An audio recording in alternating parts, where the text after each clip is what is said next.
Hello dear student, कैसे आप लोग। उम्मीद करता हूं आप सभी मस्त होंगे, जबरदस्त होंगे। मैं आपका केमिस्ट्री मेंटोर आलोक दीक्षित आज आपके लिए लेके आया हूं एनसीईआरटी 11th का इंपॉर्टेंट टॉपिक थर्मोडायनामिक्स।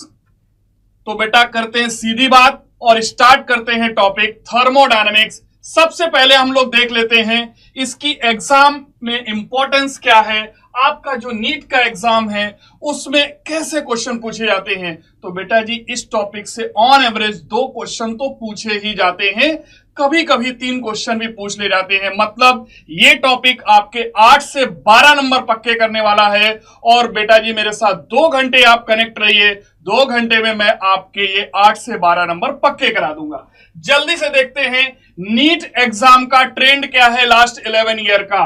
तो 2013 से लेके 2023 के बीच में हम देखते हैं डेल्टा जी, डेल्टा एच और डेल्टा एस से पूछा गया है लगभग 6 क्वेश्चन। वर्क एंड ग्राफ पर बेस्ड 8 क्वेश्चन आए हैं। मींस अगर ये पार्ट कवर करते हैं तो लगभग 14 क्वेश्चन पूछे गए हैं ऑन एवरेज ईयरली, 1 क्वेश्चन से ज्यादा। एंट्रोपी पर बेस्ड 3 क्वेश्चन आए हैं। डेल्टा जी एंड के इक्विलिब्रियम पर बेस्ड 3 क्वेश्चन आए हुए हैं। बॉन्ड एनर्जी पर बेस्ड 2 क्वेश्चन पूछे गए हैं। हीट कैपेसिटी पर बेस्ड 1 क्वेश्चन आया है एंड हीट ऑफ कंबसन पर बेस्ड भी 1 क्वेश्चन पूछा गया है। एवरेज देखते हैं तो कम से कम 2 क्वेश्चन तो पूछे ही गए हैं। तो बेटा करते सीधी बात और स्टार्ट करते हैं हम लोग थर्मोडायनामिक्स। देखिए थर्मोडायनामिक्स क्या है। थर्मो का मीनिंग है हीट एंड डायनामिक्स का मतलब है उसका मूवमेंट। तो हीट का मूवमेंट जिसमें हम डिस्कस करेंगे वही हमारा क्या कहलाएगा, थर्मोडायनामिक्स कहलाएगा। जो हीट का ट्रांसफर होता है, हीट का मूवमेंट होता है, उसके लिए जो भी कैलकुलेशन होते हैं वो इस टॉपिक में हम देखते हैं। यदि हम इसको कहें तो थर्मोडायनामिक्स क्या है, branch of chemistry which deals with different forms of energy and their interconversion is known as thermodynamics. Clear है ना। इसको समझने के लिए बिल्कुल पहले हम बेसिक टर्म्स की बात करते हैं, उसके बाद हम देखेंगे first law of thermodynamics and then हम देखते हैं सेकेंड लॉ ऑफ थर्मोडायनामिक्स और उसमें एंट्रोपी और delta G spontaneous non spontaneous process का हम लोग बात करेंगे। क्लियर है ना। तो स्टार्ट करते हैं हम लोग बेसिक टर्म से। सबसे पहले समझिए हमारा जो यूनिवर्स है वो 2 पार्ट से मिलकर बना है, सिस्टम एंड सराउंडिंग। सिस्टम क्या है, जिसको भी आप ऑब्जर्वेशन में ले रहे हैं वो आपका सिस्टम है। लाइक इस समय आप मोबाइल की स्क्रीन को ऑब्जर्वेशन में लिए हैं, ये आपका सिस्टम है। कोई कार मूव कर रही है, हम कार की वेलोसिटी के बारे में डिस्कशन करें, एक्सीलरेशन के बारे में डिस्कशन करें तो कार हमारा क्या हो गया, सिस्टम। कोई गैस एक सिलेंडर में भर रखा है और उसका मूवमेंट हो रहा, उसका वर्क डन हम चेक करने जा रहे हैं तो ऑब्जर्वेशन में हमने किसको लिया, गैस को लिया जो सिलेंडर में भर रखी है। तो वो गैस हमारे लिए क्या हो गई, सिस्टम हो गई। तो सिस्टम क्या है, यूनिवर्स का वो पार्ट जिसे हम अपने ऑब्जर्वेशन में लेते हैं वही कहलाता है सिस्टम। और सिस्टम को छोड़कर बाकी जितना एंटायर पार्ट ऑफ यूनिवर्स है वही क्या कहलाता है, सराउंडिंग। तो हमारा यूनिवर्स सिस्टम एंड सराउंडिंग से मिलकर बना है। यहां सिस्टम क्या है, part of the universe under observation और थर्मोडायनामिक इन्वेस्टिगेशन। अगर हम इस टॉपिक में बात कर रहे हैं तो हम कहेंगे थर्मोडायनामिक इन्वेस्टिगेशन कर रहे हैं उसका। सराउंडिंग क्या है, सिस्टम को छोड़कर बाकी जितना भी यूनिवर्स का पार्ट है, include everything else in the universe other than the system. System को छोड़ दीजिए, बाकी यूनिवर्स का जितना पार्ट है सबका सब क्या है, सराउंडिंग है। क्लियर है ना। बाउंड्री से क्या मीनिंग है, बाउंड्री क्या होती है, सिस्टम और सराउंडिंग को डिफरेंशिएट करने वाली, उनको अलग करने वाले इमेजिनरी या रियल बाउंड्री वही क्या कहलाती है, बाउंड्री कहलाती है। ए रियल और imaginary layer separating the system from its surrounding is known as boundary। Clear है ना। अगर हम देखते हैं जैसे यहां पर टी को, ये चाय है यहां पर, उसको एक कैटल में भर के रखा हुआ है। ये देखिए जिस मटेरियल का बना हुआ है, ये कैटल जो है हमारा जिस भी मटेरियल का बना हुआ है ये मटेरियल अगर बेटा जिसको बात करते हैं, ये देखिए, तो इसके अंदर जो चाय भरी है उसको ये जो मटेरियल है ये बाहर के सराउंडिंग से इसको अलग कर रहा, सेपरेट कर रहा है, तो ये हमारी क्या कहलाएगी, यही कहलाएगी रियल बाउंड्री। इसको क्या कहेंगे, रियल बाउंड्री, जो किसी मटेरियल का बना हुआ होगा। लेकिन देखिए चाय की ऊपर वाली जो ये लेयर है, ये देखिए ये जो लेयर है, ये लेयर और बाकी का जो पार्ट है वो सेपरेट हो रहा, कोई भी रियल यहां बाउंड्री नहीं है। ये क्या कहलाएगी बेटा, ये हमारी इमेजिनरी बाउंड्री कहलाएगी। क्लियर है ना। देखिए फ्लेक्सिबल बाउंड्री क्या होती है, जैसे पिस्टन है ये मूव कर सकता है, तो बाउंड्री देखिए ये वाली जो बाउंड्री है ना ये कैसी हो गई, फ्लेक्सिबल हो गई। वहीं पर एलपीजी सिलेंडर है, घर में हम लोग यूज करते हैं, क्या सिलेंडर इसको हम दबा सकते हैं, ऐसे दबा सकते हैं, नहीं, ये रिजिड बॉडी है जिसमें कोई मूवमेंट नहीं किया जा सकता है, ये फ्लेक्सिबल नहीं है, तो ये क्या है, रिजिड बाउंड्री है। डायथर्मिक बाउंड्री क्या है, अगर कंडक्टिंग हीट मटेरियल को कंडक्ट कर रहा है, जैसे चाय है, चाय को एक कप में ले लीजिए, कप की जो बॉडी है, ये कप की बॉडी से हीट बाहर ट्रांसफर हो जाएगी, चाय थोड़ी देर बाद ठंडी हो जाएगी, इसको कवर कर दिया है, कैपिंग कर दी है, ढक्कन लगा दिया है, इसके बावजूद अभी चाय गर्म रखेंगे, 1 घंटे बाद चेक करेंगे बेटा क्या होगा, ये ठंडी हो चुकी होगी। इसका मतलब ये हमारा जो बाउंड्री है, ये जो कप की बाउंड्री है वो कैसी है, डायथर्मिक बाउंड्री है। लेकिन इसी को एक हम क्या करें, फ्लास्क में रख दें, जो गर्म ठंडा करने वाली पानी की बोतल है इसमें रख दें, क्या होगा, ये एडियाबैटिक या नॉन कंडक्टिव मटेरियल से बना है। इसका मतलब जब हम इसमें चाय रखेंगे, 1 घंटे बाद फिर चाहेंगे तो गर्म चाय पीने का मन है, तो 1 घंटे बाद भी इसमें चाय गर्म बनी रहेगी। मतलब उसने हीट बाहर सराउंडिंग के साथ शेयर नहीं की, कंडक्ट नहीं की, नॉन कंडक्टिंग है, तो हमारा क्या कहलाएगा, ऐसा मटेरियल एडियाबैटिक या नॉन कंडक्टिंग बाउंड्री कहलाएगा। ऑल क्लियर बेटा, बहुत अच्छी बात। अब हम बात करते हैं टाइप ऑफ सिस्टम की। सिस्टम हमारा ओपन सिस्टम हो सकता है, क्लोज सिस्टम हो सकता है, आइसोलेटेड सिस्टम हो सकता है। ओपन सिस्टम कब कहलाएगा, जब सिस्टम से मैटर और एनर्जी का सराउंडिंग के साथ ट्रांसफर हो जाएगा, तब सिस्टम क्या कहलाएगा, ओपन सिस्टम। फॉर एग्जांपल गर्म चाय को हमने एक कप में भर के रख दिया, थोड़ी देर बाद हम देखेंगे क्या, इसमें ये चाय ठंडी भी हो जाएगी, साथ में वेपराइज होके कुछ वेपर भी बाहर जाएगी, मतलब इसका जो मैटर है वो भी बाहर सराउंडिंग के साथ एक्सचेंज हुआ और हीट तो सराउंडिंग के साथ एक्सचेंज हुई ही। वहीं पर ऊपर हम क्या करें, एक कैपिंग कर दें, एक ढक्कन लगा देते हैं। अब क्या वेपर बाहर जा पाएगी, नहीं। क्या मैटर सराउंडिंग के साथ एक्सचेंज होगा, नहीं, मैटर अंदर ही रहेगा।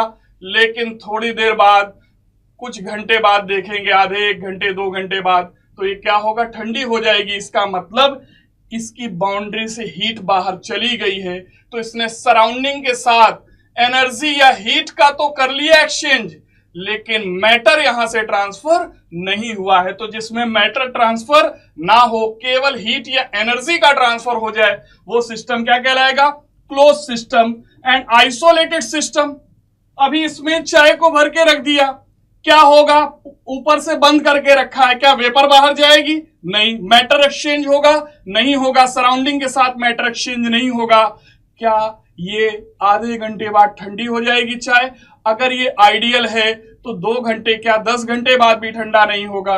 इसका मतलब हीट का भी सराउंडिंग के साथ एक्सचेंज नहीं हो रहा है, तो ऐसा सिस्टम हमारा क्या कहलाएगा, आइसोलेटेड कहलाएगा। तो सिस्टम बेटा 3 टाइप का हो गया, open system, close system and isolated system.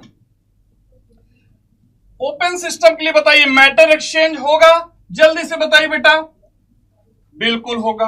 क्या एनर्जी एक्सचेंज होगी, वो भी एक्सचेंज हो जाएगी।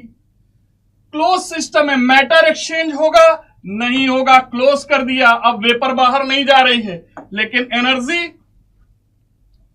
आइसोलेटेड में ना तो मैटर एक्सचेंज होगा और ना ही एनर्जी एक्सचेंज होगी। All clear. तो सिस्टम 3 टाइप के, open, close and isolated. Open में मैटर, एंड एनर्जी दोनों का एक्सचेंज हो जा रहा है। क्लोज सिस्टम में क्या है, मैटर एक्सचेंज नहीं होगा, केवल एनर्जी एक्सचेंज होगी। और आइसोलेटेड में ना तो मैटर एक्सचेंज होगा और ना ही एनर्जी एक्सचेंज होगी। ऑल क्लियर बेटा? स्टेट ऑफ सिस्टम की बात करें, स्टेट ऑफ सिस्टम को बहुत बेसिक तरीके से समझिए कि जैसे इस समय आपकी स्टेट पूछा जाए क्या है, तो आपकी स्टेट नॉन डॉक्टर है। यदि आपने नीट का एग्जाम क्रैक कर लिया, 4 जून को रिजल्ट आया, आपका फाइनल रिजल्ट में सिलेक्शन हो चुका है, देन आपकी स्टेट क्या हो जाएगी, डॉक्टर की हो जाएगी। ये हमारा क्या हुआ, स्टेट फंक्शन हुआ। क्लियर है ना? तो वैसे ही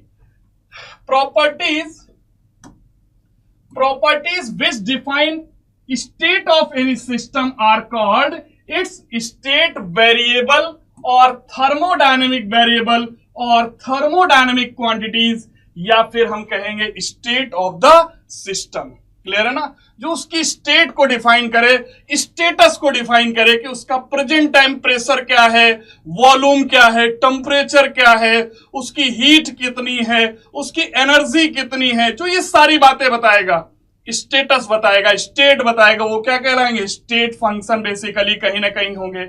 ये स्टेट वेरिएबल्स जो होते हैं बेसिकली 2 टाइप के होंगे, एक स्टेट फंक्शन होगा, दूसरा पाथ फंक्शन होगा। स्टेट पाथ फंक्शन में ऐसे अंतर समझिए, जैसे आप इस समय नॉन डॉक्टर हैं, ये आपका इस समय का स्टेट फंक्शन है। आप सेलेक्ट हो गए, डॉक्टर बन गए, आपका स्टेट फंक्शन चेंज हो गया। ये पाथ पर डिपेंड नहीं कर रहा है आपने कितने घंटे पढ़ाई की, आपने ऑनलाइन पढ़ाई की या ऑफलाइन पढ़ाई की, किसी ए सर से पढ़ाई की या बी सर से पढ़ाई की, इस बात पर डिपेंड नहीं कर रहा है। आपका प्रोसेस क्या रहा है, इस पर डिपेंड नहीं कर रहा है। डिपेंड क्या कर रहा है, स्टेट क्या चेंज हुई। क्लियर है ना? तो वो स्टेट फंक्शन। पाथ फंक्शन क्या हो गया, ये पाथ फंक्शन डिपेंड करेगा पाथ क्या था, आप डेली कितने घंटे पढ़ते थे, तो जो वर्क डन जैसे आएगा, तो वर्क डन कैसा आएगा, पाथ फंक्शन आएगा। कितना आपने वर्क किया, ये कैसा हुआ, पाथ फंक्शन हुआ।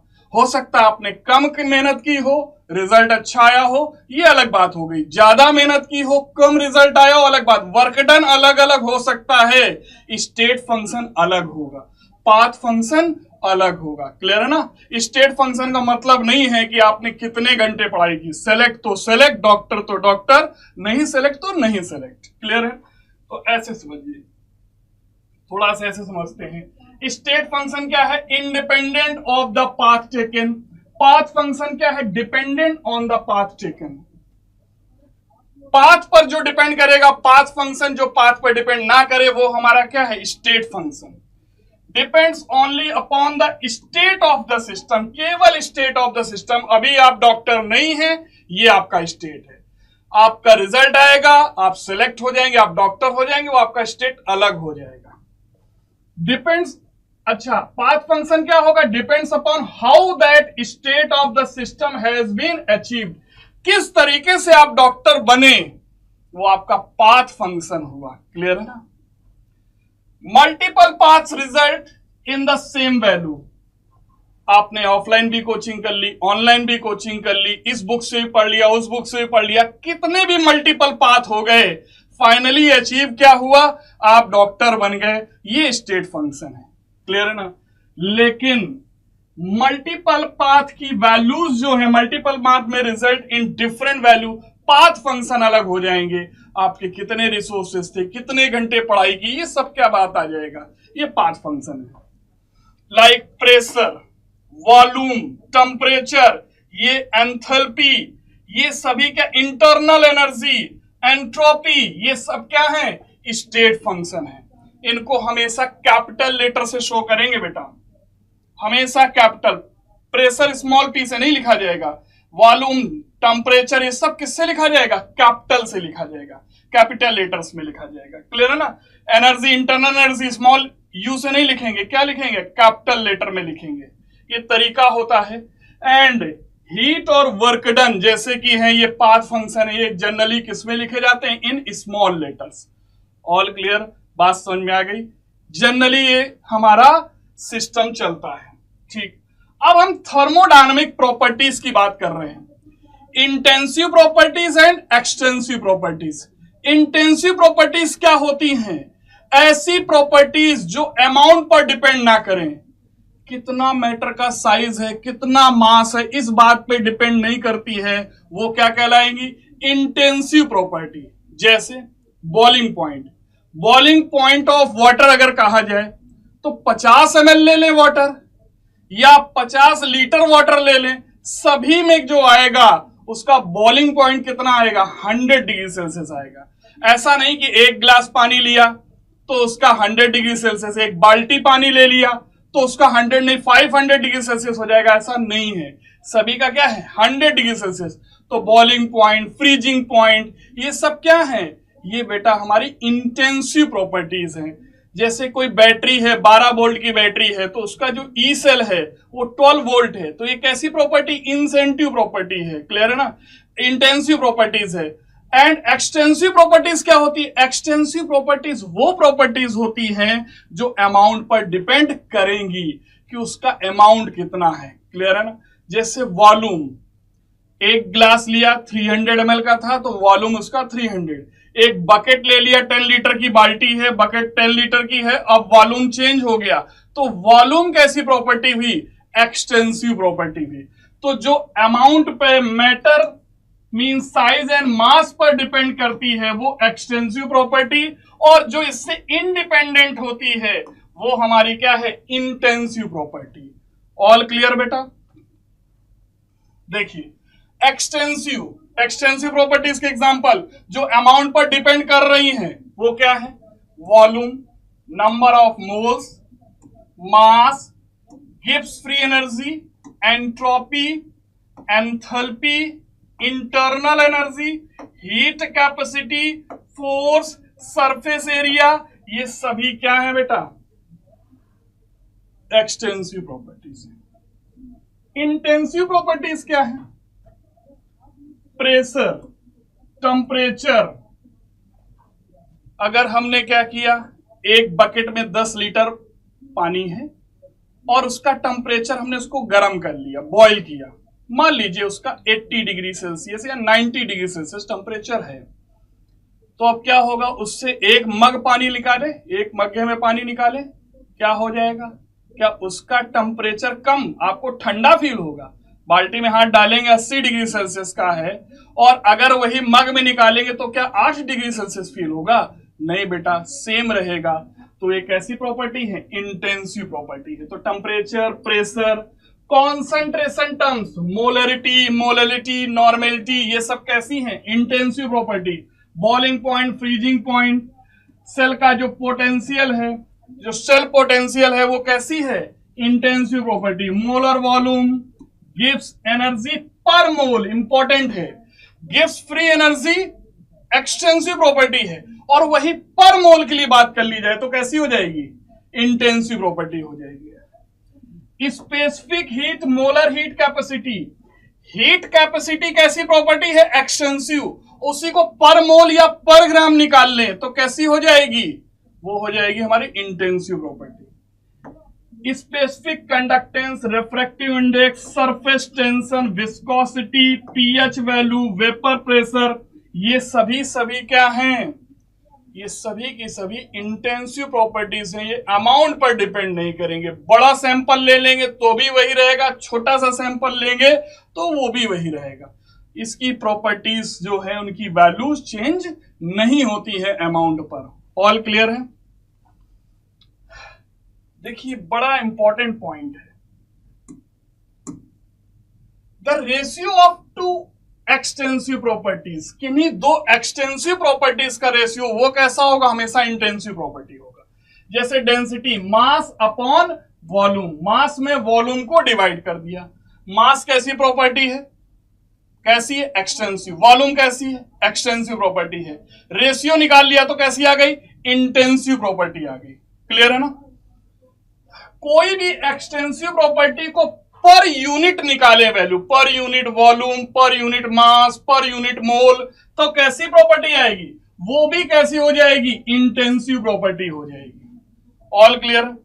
इंटेंसिव प्रॉपर्टीज जो हैं सब्सटेंस की वो नॉन एडिटिव होती है। एक गिलास पानी लिया, गर्म पानी था, मान लीजिए 50 डिग्री सेल्सियस था, एक गिलास और पानी लिया, वो भी गर्म था, 50 डिग्री सेल्सियस था, दोनों को मिला दिया।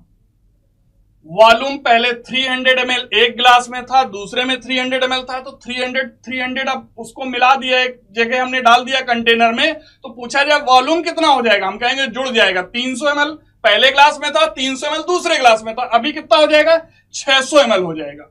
एडिटिव हो गई। क्यों? वॉल्यूम कैसी प्रॉपर्टी है, एक्सटेंसिव प्रॉपर्टी। लेकिन 50 डिग्री सेल्सियस पहले वाले ग्लास में उसका टेम्परेचर था, दूसरे में 50 था, तो 50-50 क्या 100 हो जाएगा। अरे अभी भी 50 ही रहेगा, वो एडिटिव नहीं होगा। ऑल क्लियर है ना? तो ध्यान रखिएगा, जैसे मास है, m1 है, m2 है, तो जो हमारा नेट मास हो जाएगा दोनों को मिलाएंगे तो m1 प्लस m2 हो जाएगा। मोल्स n1 है, n2 है, अभी कितने हो जाएंगे, n1 प्लस n2। ये एक्सटेंसिव प्रॉपर्टी ऐड हो रही है, वॉल्यूम ऐड हो रहा है। डेंसिटी क्या रहेगी, क्या ऐड होगी, नहीं होगी, remain same. Temperature remain same, boiling point remain same. मतलब एक गिलास पानी में बॉइलिंग पॉइंट 100 डिग्री सेल्सियस है, दूसरे में हमने रखा है उसका भी 100 डिग्री, दोनों को मिला देंगे 200 नहीं हो जाएगा, अभी भी वाटर का बॉइलिंग पॉइंट वही 100 डिग्री सेल्सियस ही रहेगा। ऑल क्लियर हो गया होगा। थर्मल इक्विलिब्रियम, देखिए हम केमिकल इक्विलिब्रियम जानते हैं। केमिकल इक्विलिब्रियम वो स्टेट होती है जब कॉन्सेंट्रेशन में कोई चेंज नहीं होता है। फॉरवर्ड रिएक्शन का रेट, बैकवर्ड रिएक्शन का रेट बराबर हो जाता है, उसके बाद कॉन्सेंट्रेशन में कोई चेंज नहीं आता है, तो हम कहेंगे चेंज इन कॉन्सेंट्रेशन उसके बाद 0 हो जाएगा। अब कॉन्सेंट्रेशन में चेंज टाइम के साथ नहीं आएगा, नेट रेट ऑफ रिएक्शन 0 हो जाता है, चेंज इन कॉन्सेंट्रेशन नहीं होगा, वो केमिकल इक्विलिब्रियम है। तो थर्मल इक्विलिब्रियम क्या है, जिस समय कोई दो हमने सिस्टम लिए, उनको आपस में मिक्स किया, मिक्स करने के बाद थोड़ी देर बाद क्या होगा, एक थर्मल इक्विलिब्रियम स्टेबलाइज हो जाएगा, फिर कोई टेम्परेचर ग्रेडियंट नहीं बचेगा, कोई टेम्परेचर का डिफरेंस नहीं बचेगा, दोनों का बराबर बीच में आ जाएगा टेम्परेचर। मान लो एक 50 डिग्री सेल्सियस टेम्परेचर वाला लिक्विड और 30 वाला मिलाया, उनके बीच में एक बार टेम्परेचर सेट हो गया, थर्मल इक्विलिब्रियम स्टेबल हो गया, फिर टेम्परेचर ग्रेडियंट नहीं आएगा, वही हमारा क्या कहलाता है, थर्मल इक्विलिब्रियम। क्या कहेंगे, no temperature gradient with time, time के साथ टेम्परेचर ग्रेडियंट नहीं आएगा, टेम्परेचर में चेंज नहीं आएगा। थर्मल इक्विलिब्रियम तो हम जानते हैं कॉन्सेंट्रेशन ग्रेडियंट नहीं होता है। जो भी थर्मोडायनेमिक्स स्टेट पैरामीटर्स होते हैं उनका हम मेजरमेंट कब करते हैं, वो तभी करते हैं जब एक बार थर्मोडायनेमिक इक्विलिब्रियम स्टेबलिश हो गया। जब तक ये इक्विलिब्रियम स्टेबलिश नहीं हुआ है तब तक इनका मेजरमेंट भी नहीं करते हैं, क्योंकि तब अभी चेंज होने की पॉसिबिलिटी बची हो गई। एक बार थर्मोडायनेमिक इक्विलिब्रियम आ गया तभी ये प्रॉपर्टीज को हम मेजर करेंगे। All clear? बात करते हैं हीट। हीट क्या है? Heat is the form of energy. Heat क्या है? एनर्जी का एक फॉर्म होता है जो कि हमेशा हॉट बॉडी से कोल्ड बॉडी की तरफ ट्रांसफर होगी। तो heat is the form of energy which transfer from hot body to cold body. ये कैसा फंक्शन हुआ बेटा? ये पाथ फंक्शन है।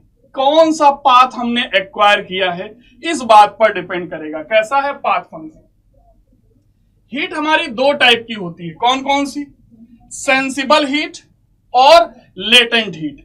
लेटेंट हीट कब होगी? जब स्टेट चेंज हो रही हो, सॉलिड से लिक्विड, लिक्विड से गैस या सॉलिड से डायरेक्ट गैस, जब फेज या स्टेट चेंज हो रही हो, हम कहें जो भी सिस्टम है उसका फेज में चेंज आ रहा हो, तब होगी लेटेंट हीट। अदरवाइज क्या लगेगा? अदरवाइज हमेशा सेंसिबल हीट। जैसे आइस जिस समय वाटर में कन्वर्ट हो रही है तब हमारी हीट कौन सी लगेगी? उस समय लगेगी लेटेंट हीट। वैसे लेटेंट हीट ऑफ फ्यूजन बोलते हैं उसको, ठीक। जब वाटर स्टीम में चेंज हो रहा होगा, वाटर वेपर में चेंज हो रहा होगा, तो लिक्विड से वेपर में चेंज हो रहा है ना, उस समय फेज फिर से चेंज हो रही है, तब भी क्या लगेगी? लेटेंट हीट होगी उस समय, उस पर्टिकुलर स्टेट पर। और अदरवाइज जब हमारा 0 डिग्री सेल्सियस पे वाटर बन चुका है, 100 डिग्री सेल्सियस जब तक स्टीम नहीं बना, उसके बीच में क्या लगेगी? उसके बीच में हमेशा क्या होगी? सेंसिबल हीट होगी। क्लियर है ना?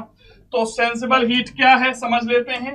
Heat change when temperature of a matter is increased या decrease without changing phase state of matter. जब तक फेज या मैटर का स्टेट चेंज नहीं होता है तब तक हमारा लगेगा सेंसिबल हीट। हम जो भी हीट ट्रांसफर करेंगे उसकी वजह से टेम्परेचर में जब चेंज आएगा, भले ही टेम्परेचर बढ़े या घटे, तो हम कहेंगे सेंसिबल हीट है। सेंसिबल हीट Q बराबर क्या होता है? C into delta T. यहां C क्या है बेटा? यही कहलाती है हीट कैपेसिटी।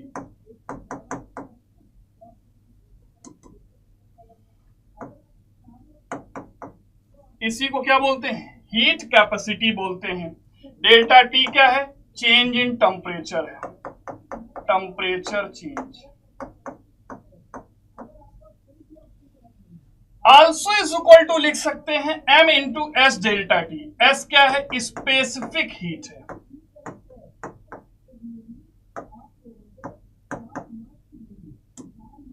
स्पेसिफिक हीट है, इसको हम S लिख दें चाहे तो CS लिख दें, एक ही बात है। ठीक। एंड NCM डेल्टा टी लिख सकते हैं। ये क्या है? ये है molar heat capacity, molar heat capacity. Clear है ना? चाहे तो Q बराबर लिख ले formula C into delta T. C हमारी हीट कैपेसिटी है। चाहे तो MS डेल्टा टी लिख ले, यहां MS डेल्टा टी लिखे या MCS डेल्टा टी लिखे, बात एक ही है। ठीक है। यहां S क्या है? स्पेसिफिक हीट है, या हम उसको CS लिख लें। ठीक। चाहे तो इसको लिख सकते हैं NCM delta T. N number of moles है। N क्या है?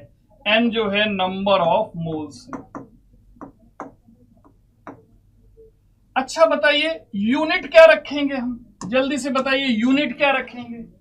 देखिए अगर स्पेसिफिक हीट जूल पर ग्राम में दिया है तो ध्यान रखिएगा, अगर ये दिया है तो मास जो है वो किस में रखेंगे? इन ग्राम रखेंगे। ठीक। अगर ये जूल पर केजी दिया हुआ है एस की वैल्यू, तो मास किस में रखेंगे? In terms of KG. As well as इसकी बात करें तो सीएम मोलर हीट कैपेसिटी है, ये क्या है? पर मोल वैल्यू दी होगी तो एन किस में रखेंगे? नंबर ऑफ मोल्स में रखेंगे। क्लियर है ना? जूल पर मोल दिया होगा तो ये क्या रखेंगे? मोल रखेंगे। ठीक है। अभी बात करते हैं लेटेंट हीट। लेटेंट हीट क्या है? Heat change when temperature of a matter is increase और decrease with change in phase या स्टेट ऑफ मैटर। अभी क्या हो? लिक्विड से गैस में चेंज हो रहा हो, वेपर कह सकते हैं, वेपर में चेंज हो रहा है। इस टाइम जो Q होगी ये हमारी क्या होगी? लेटेंट हीट होगी। क्लियर है ना? तो Q बराबर क्या लिखेंगे? M into L। L क्या है? लेटेंट हीट है।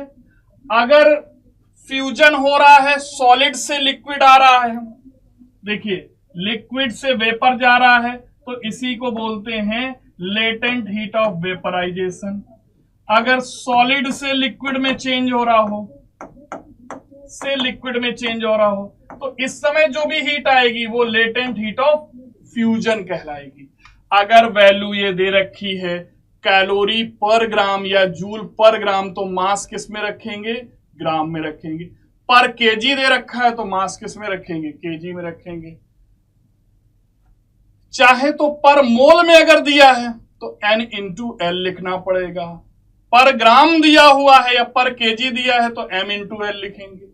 तो ये हमारी लेटेंट हीट का फॉर्मूला हो गया। ऑल क्लियर है बेटा? हीट कैपेसिटी जरा समझ लेते हैं। हीट कैपेसिटी हमारी क्या है? हीट कैपेसिटी, हीट कैपेसिटी अभी हम लोगों ने देखा Q बराबर क्या होता है? C into delta T. तो C बराबर क्या लिख सकते हैं? Q upon delta T. Delta T अगर हम 1 कर दें तो C किसके बराबर हो जाएगा? जो हीट कैपेसिटी है Q के बराबर हो जाएगा। इसका मतलब 1 डिग्री सेल्सियस या 1 केल्विन टेम्परेचर किसी भी सब्सटेंस का अगर बढ़ाना है, उसके लिए जितनी हीट की जरूरत होगी वही उसकी क्या कहलाएगी? हीट कैपेसिटी कहलाएगी। क्लियर है ना? अभी हम लोगों ने Q की बात की कि Q बराबर क्या है? एन सीएम डेल्टा टी है, तो बताइए सीएम बराबर क्या हो जाएगा, Q upon N into delta T. तो 1 मोल अमाउंट अगर ले लें, 1 मोल का 1 डिग्री सेल्सियस या 1 केल्विन टेम्परेचर बढ़ाएं तो उसके लिए जितनी हीट की रिक्वायरमेंट होगी वही क्या कहलाएगी, मोलर हीट कैपेसिटी कहलाएगी। CM molar heat capacity constant pressure और कांस्टेंट वॉल्यूम दो जगह होती है, ये है कांस्टेंट प्रेशर पर और ये कहां है, कांस्टेंट वॉल्यूम पर। ये कांस्टेंट प्रेशर पर है, ये कांस्टेंट वॉल्यूम पर है, तब नाम क्या देंगे, सीपी और सीवी देंगे। इसके बारे में भी देखेंगे लेक्चर में, आगे डिटेल में देखेंगे क्या रिलेशन होता है, सारी बात करेंगे, कैसे आएगा इसकी भी बात करेंगे। ठीक है, बात करते हैं इंटरनल एनर्जी की। बेटा इंटरनल एनर्जी क्या है, कोई भी सिस्टम है उसमें कोई ना कोई मास या मैटर एसोसिएटेड होता है और उस मैटर की एक एसोसिएटेड एनर्जी होती है। डिफरेंट टाइप की बहुत सारी एनर्जीज होती हैं, vibrational energy, kinetic energy, translational energy, बहुत टाइप की एनर्जी होती है, न्यूक्लियर एनर्जी। इन सभी का एल्जेब्रिक सम, जितने टाइप की एनर्जी उसमें एसोसिएटेड है उन सभी का एल्जेब्रिक सम जो आएगा वही उसकी क्या कहलाएगी, इंटरनल एनर्जी कहलाएगी। सभी टाइप की एनर्जी उस मैटर में जो भी हैं उन सब का सम वही क्या कहलाएगी, इंटरनल एनर्जी। और प्रैक्टिकली इसका कैलकुलेशन कर पाना पॉसिबल नहीं है। तो बेटा जी अगर आपसे कहा जाए कि क्या इंटरनल एनर्जी हम डिफाइन कर सकते हैं, तो इंटरनल एनर्जी का हम डिफाइन नहीं कर सकते। है क्या internal energy, total energy content with in system, जितनी भी टाइप ऑफ एनर्जीज हैं उन सभी का एल्जेब्रिक सम जो टोटल एनर्जी होगी वही हमारी क्या कहलाएगी, इंटरनल एनर्जी। और इसका एग्जैक्ट कैलकुलेशन कर पाना पॉसिबल नहीं है। ध्यान क्या रखना है, कैसी प्रॉपर्टी है, एक्सटेंसिव प्रॉपर्टी, अमाउंट पर डिपेंड करती है और फंक्शन कैसा है, स्टेट फंक्शन है। ऑल क्लियर बेटा। हम इंटरनल एनर्जी तो नहीं डिफाइन कर सकते हैं but change in internal energy जरूर डिफाइन कर सकते हैं, विच इज क्या है, डेल्टा यू। डेल्टा यू बराबर होता है you final minus you initial. इसकी वैल्यू कैसी हो सकती है, जीरो भी हो सकती है, पॉजिटिव हो सकती है, नेगेटिव हो सकती है, फ्रैक्शनल हो सकती है। जीरो भी हो सकती है, पॉजिटिव भी हो सकती है, नेगेटिव भी हो सकती है, फ्रैक्शनल भी हो सकती है। ऑल क्लियर बेटा, बहुत बढ़िया। अब बात करते हैं हम लोग वर्क की। अभी हम डेल्टा ई की वैल्यू भी देखेंगे कैसे डिफाइन करते हैं, अभी वो बात आएगी। ठीक, पहले हम लोग देखते हैं वर्क क्या है। वर्क क्या होता है, work is the motion against an opposing force. चलिए तो हम डी डब्ल्यू बराबर लिखेंगे F into D x. F force लग रहा है और डीएक्स जो है डिस्प्लेसमेंट है, तो एफ इंटू डी एक्स। जरा ध्यान से देखिएगा, एफ इंटू डी एक्स है, हम इसमें डी ए का मल्टीप्लाई कर दें या ए का मल्टीप्लाई कर रहे हैं, एरिया का मल्टीप्लाई कर दें, एरिया का डिवाइड कर दें। फोर्स अपॉन एरिया, इसी को क्या बोलते हैं, प्रेशर, और इस वैल्यू को हम क्या लिखेंगे, डीवी। ये हमारा हो गया डी डब्ल्यू। कोई भी प्रोसेस देखिए, ये पिस्टन है, अंदर गैस भरी है, इस समय जो प्रेशर लगा हुआ है वो प्रेशर मान लेते हैं, ये देखिए जो प्रेशर इस पर लग रहा है ये है पी एक्सटर्नल, इसको बोल रहे हैं पी एक्सटर्नल।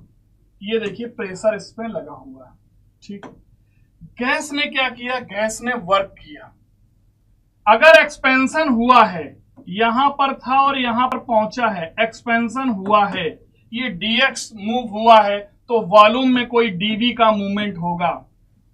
तो against external pressure work done हुआ, तो W विद, अगर साइन कन्वेंशन की बात करें तो क्या है, P एक्सटर्नल ऐसे लग रहा है, गैस ने काम किया तो एक्सपेंशन अगर हुआ तो जो भी वर्क डन आएगा वो क्या आएगा, minus P external into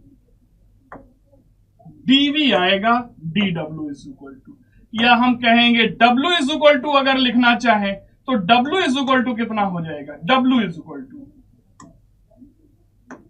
W is equal to minus P external into delta V for big interval. ठीक, इसी को क्या लिख सकते हैं, W is equal to minus P external into V final minus V initial. Fine, ये कितना होगा, अगर dV या डेल्टा V इसी को कह दें तो बेटा डेल्टा V की वैल्यू कितनी होगी, जल्दी से बताइए डेल्टा V की वैल्यू। पहले वॉल्यूम जब है तब V1 रहा होगा या V इनिशियल, बाद में वॉल्यूम जो है V फाइनल हो गया जब इतना एक्सपेंड कर गया, तो ये कितना आया delta V, V final minus V initial. पहले मान लो 5 लीटर था, अब 7 लीटर हो गया, तो कितना वॉल्यूम में चेंज हुआ, 7 माइनस 5 मीन्स 2 लीटर। तो हमेशा वर्क डन जो आएगा बेटा W is equal to minus P external into V final minus V initial. ये फार्मूला याद रखेंगे।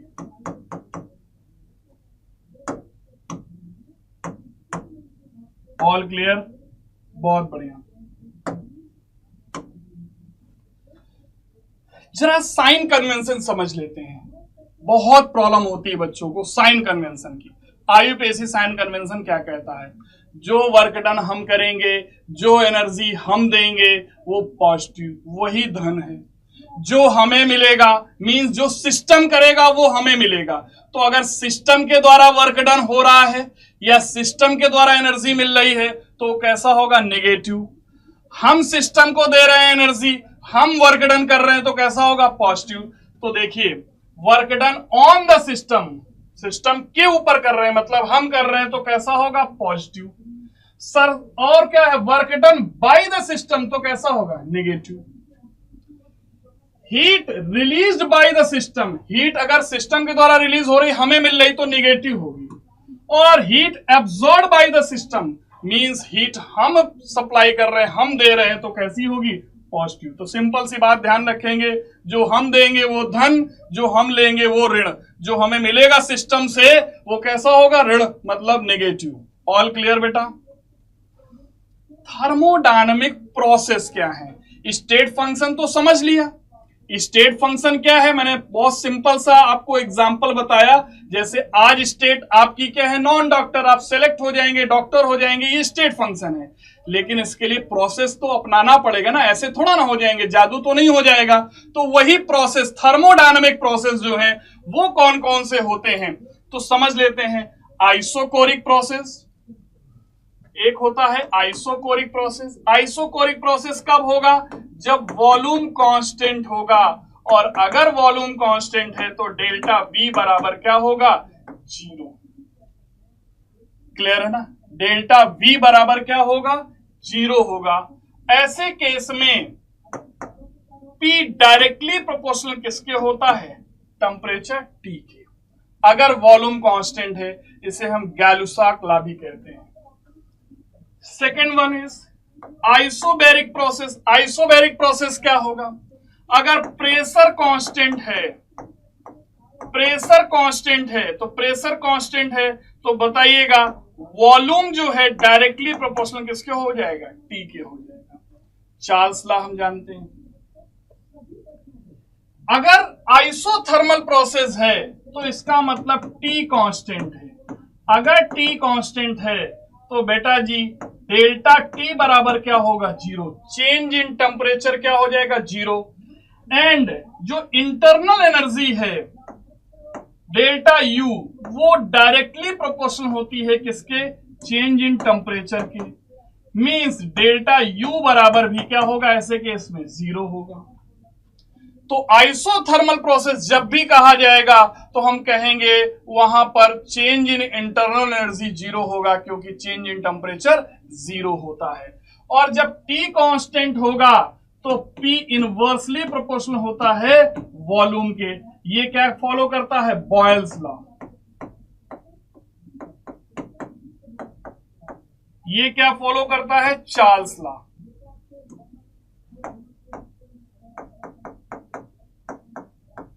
ये क्या फॉलो करता है बेटा, गैलुसाक लॉ।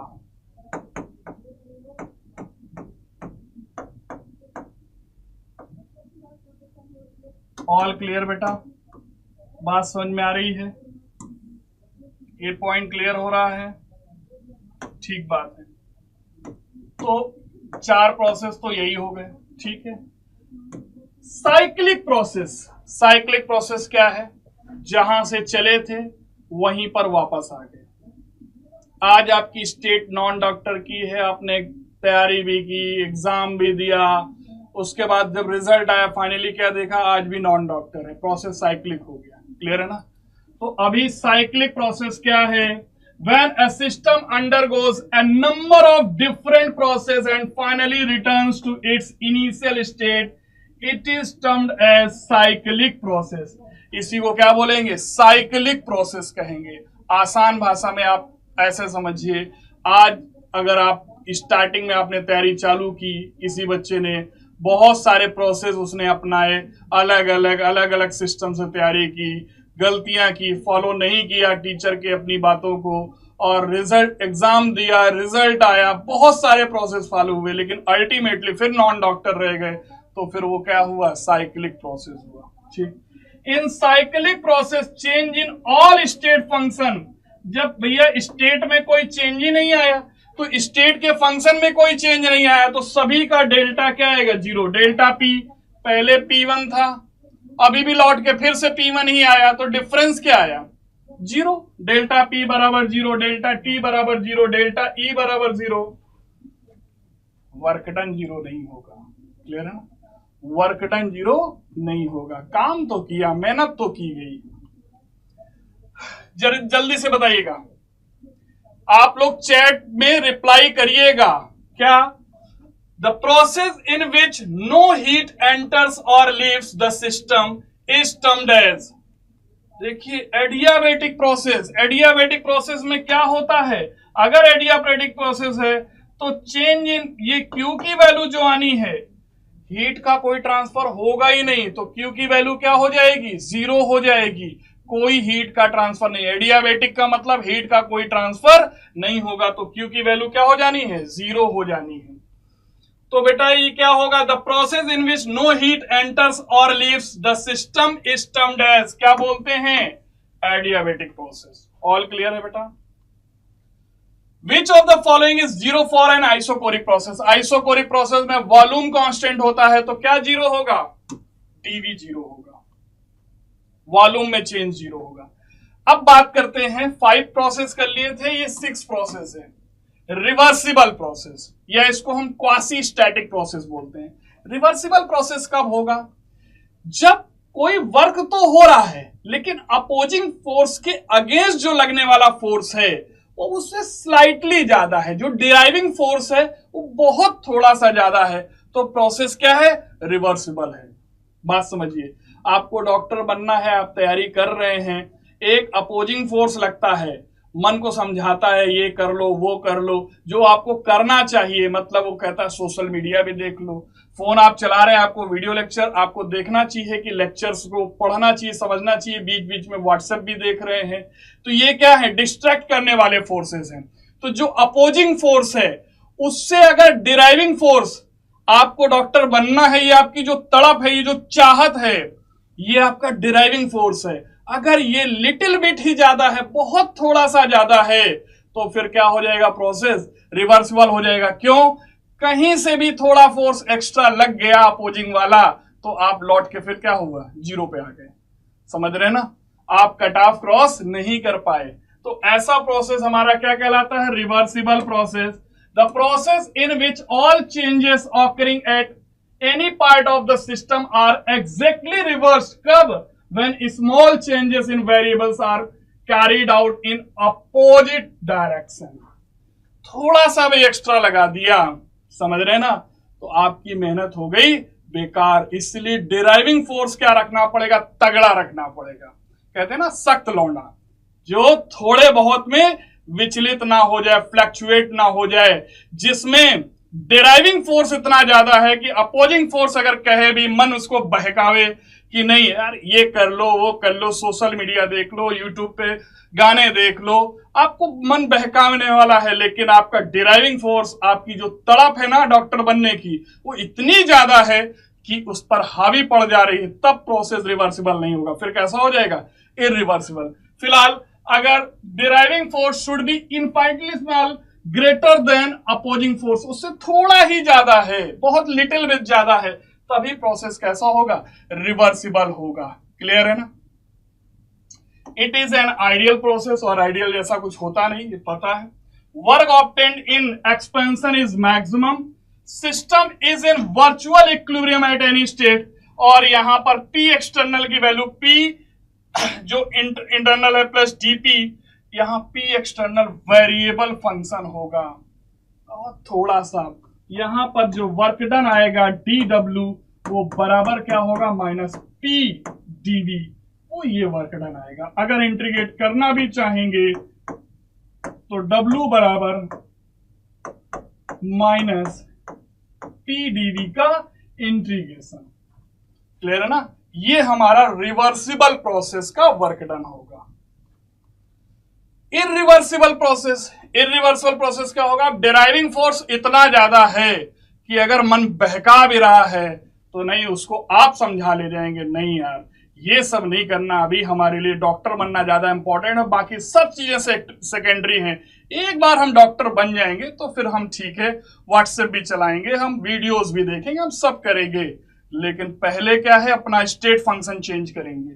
तो इरिवर्सिबल प्रोसेस में क्या है, the process in which direction of change can not be reverse by small changes in variables. थोड़े बहुत चेंजेस किए कोई फर्क नहीं पड़ने वाला, क्योंकि अंदर का बिल्कुल इन थ्रू आपका डिटर्मिनेशन इतना तगड़ा है, तड़प इतनी ज्यादा है, चेंज नहीं होने वाला। तो प्रोसेस कैसा हो जाएगा, irreversible. Driving force is much greater than opposing force. Clear बात है? It takes finite time and finite usually single step. इसमें क्या है, निश्चित टाइम लगता है भाई, इंडेफिनेट नहीं लगता है। अगर रिवर्सिबल होगा तो कुछ भी कह सकते हैं, कितना भी टाइम लग जाए। इसमें तो क्या है, तैयारी करेंगे, फिक्स डेट पे एग्जाम होगा, फिक्स डेट पे रिजल्ट आएगा। प्रोसेस कैसा है, irreversible. Process takes place in short time, all natural process are irreversible. जितने नेचुरल प्रोसेस हैं सब कैसे होते हैं, इरिवर्सिबल। यहां P एक्सटर्नल की वैल्यू क्या होती है, कांस्टेंट। जरा एक पीवी ग्राफ हम चेक करना चाहें तो देखते हैं।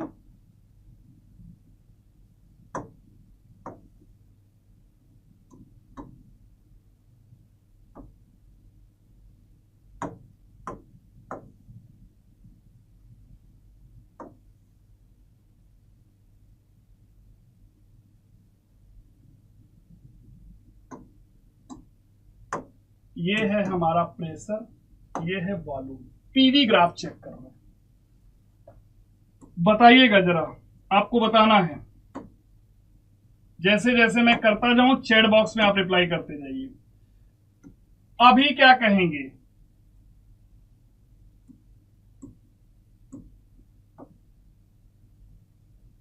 यहां पर थे और यहां से चले यहां तक पहुंचे। ध्यान से देखिए, इसको नाम हम देना चाहें तो दे दें ए पोजीशन पे थे, बी पे पहुंच गए, ए से बी तक पहुंचे। वॉल्यूम में कोई चेंज आ रहा है, वॉल्यूम कांस्टेंट है। इसके करस्पॉन्डिंग अगर हम देखें तो ध्यान से देखिए, वॉल्यूम क्या है, कांस्टेंट है। इसका कलर चेंज कर दें ताकि और जल्दी से समझ में आ जाए बात आपको। ये देखिए, वॉल्यूम कांस्टेंट है।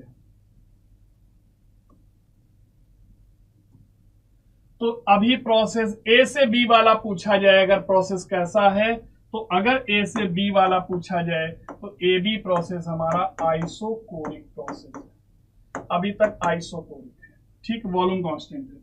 अब हम क्या करें, बी से जरा सी तक चलते हैं। ठीक, चलिए बी से सी चले।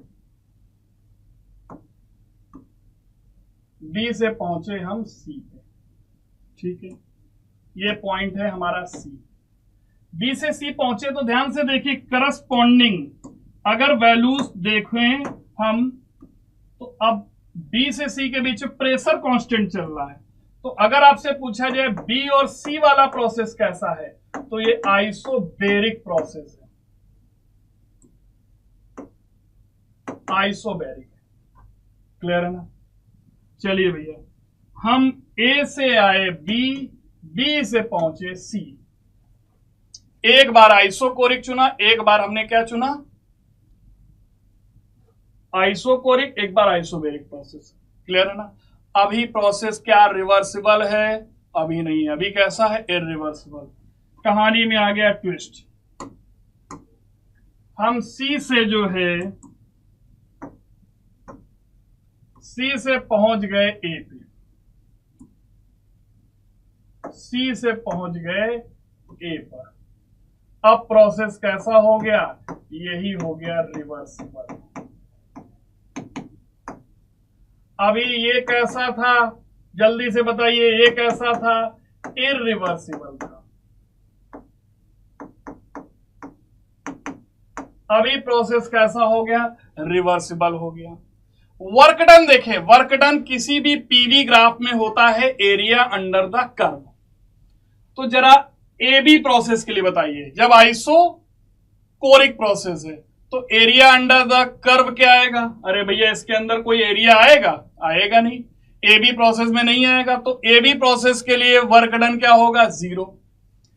जरा बीसी प्रोसेस को जरा चेक करते हैं, बीसी वाला प्रोसेस। तो बीसी वाले प्रोसेस में वर्क डन कितना आना है? ये देखिए बीसी वाला प्रोसेस,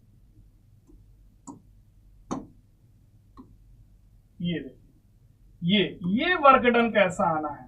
ध्यान से देखिए, ये आना है, ये एरिया अंडर द कर्व आएगा, ये इसका वर्क डन आएगा बेटा। ये वर्क डन की वैल्यू आएगी, इसका मतलब यहां वर्क डन 0 नहीं है। तो जब बीसी प्रोसेस होगा आइसोबेरिक तो वर्क डन 0 नहीं होगा, एबी प्रोसेस में वर्क डन क्या होगा? 0। लेकिन अगर कहा जाए रिवर्सिबल हो रहा है, सी से जब ए पहुंच रहा है इस वजह से रिवर्सिबल हो रहा है, तब वर्क डन कितना आएगा? अब वर्क डन की वैल्यू कुछ अलग आ जाएगी। वो वर्क डन की वैल्यू कितनी आएगी? ध्यान से देखिए, ये वर्क डन की वैल्यू अब ये वाली आएगी, और ये वैल्यू जो है बी और सी के लिए जो वैल्यू थी उससे क्या है? ज्यादा है। क्लियर है ना? तो ध्यान रखिएगा, डब्ल्यू रिवर्सिबल की जो वैल्यू आती है वो डब्ल्यू इरिवर्सिबल की वैल्यू से क्या होती है? ज्यादा होती है।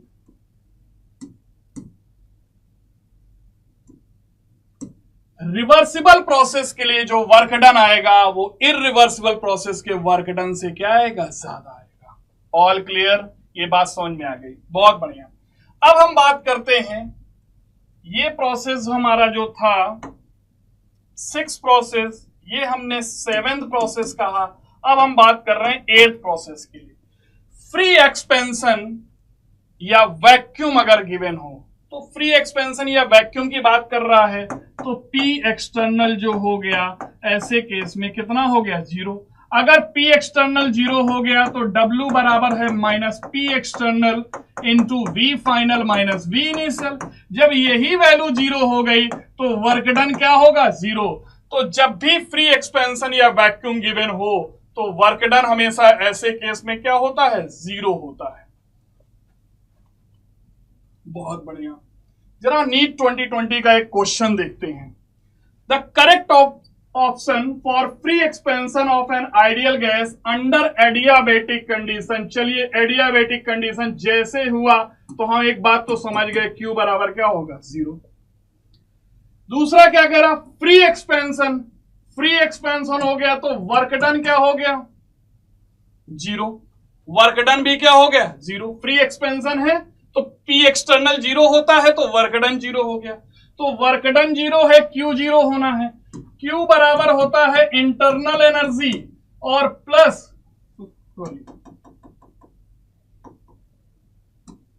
इंटरनल एनर्जी बराबर क्या होता है? Q plus W। अभी हम लोग देखने जा रहे हैं फर्स्ट लॉ ऑफ थर्मोडायनेमिक्स, वो यही कहता है कि जो इंटरनल एनर्जी है वो किसके बराबर होती है? सिस्टम को जो भी हीट देंगे, सिस्टम पे जो काम किया जाएगा उसके बराबर होगी। अभी हम क्या कह रहे हैं? वर्क डन हो गया 0, Q भी एडियाबेटिक है 0, तो E 0।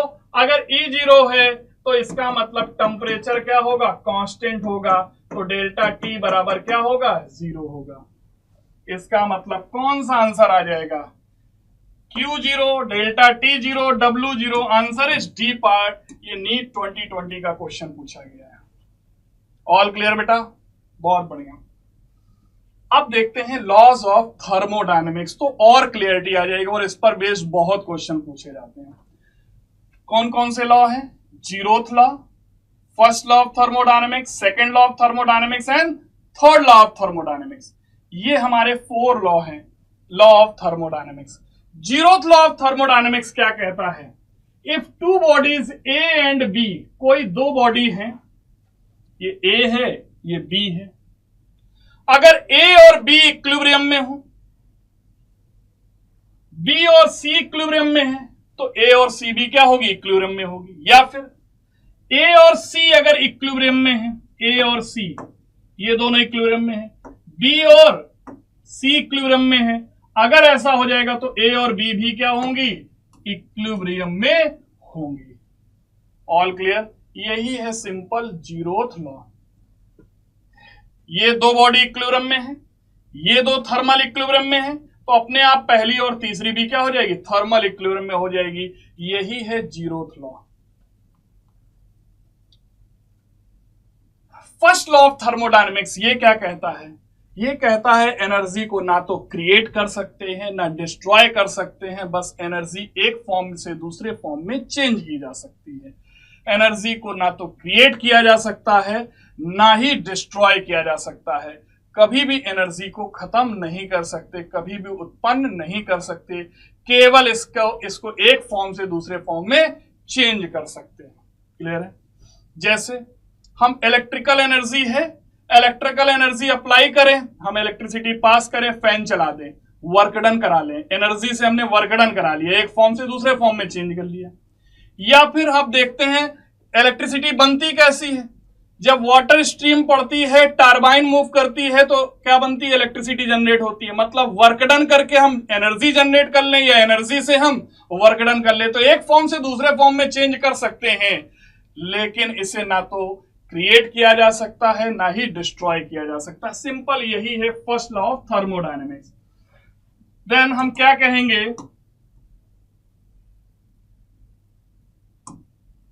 System can exchange energy with its surrounding. Surrounding के साथ कर सकता है एक्सचेंज। कैसे? हीट और वर्क डन से। इसको सिंपल लैंग्वेज में मैथमेटिकली अगर समझना चाहें तो किसी सिस्टम को अगर हम क्यू हीट सप्लाई करते हैं, heat given to the system, system को ये हीट दे रहे हैं, सप्लाई कर रहे हैं, या कह सकते हैं सिस्टम के द्वारा हीट एब्जॉर्ब की जा रही है, और हीट एब्जॉर्ब्ड बाय सिस्टम। दो में से कोई एक बात कह दे, किसी सिस्टम को हीट दे रहे हैं ऐसी लैंग्वेज लिख दे, या सिस्टम के द्वारा हीट एब्जॉर्ब की जा रही है, एक ही बात है। ठीक। एंड W क्या है? Work done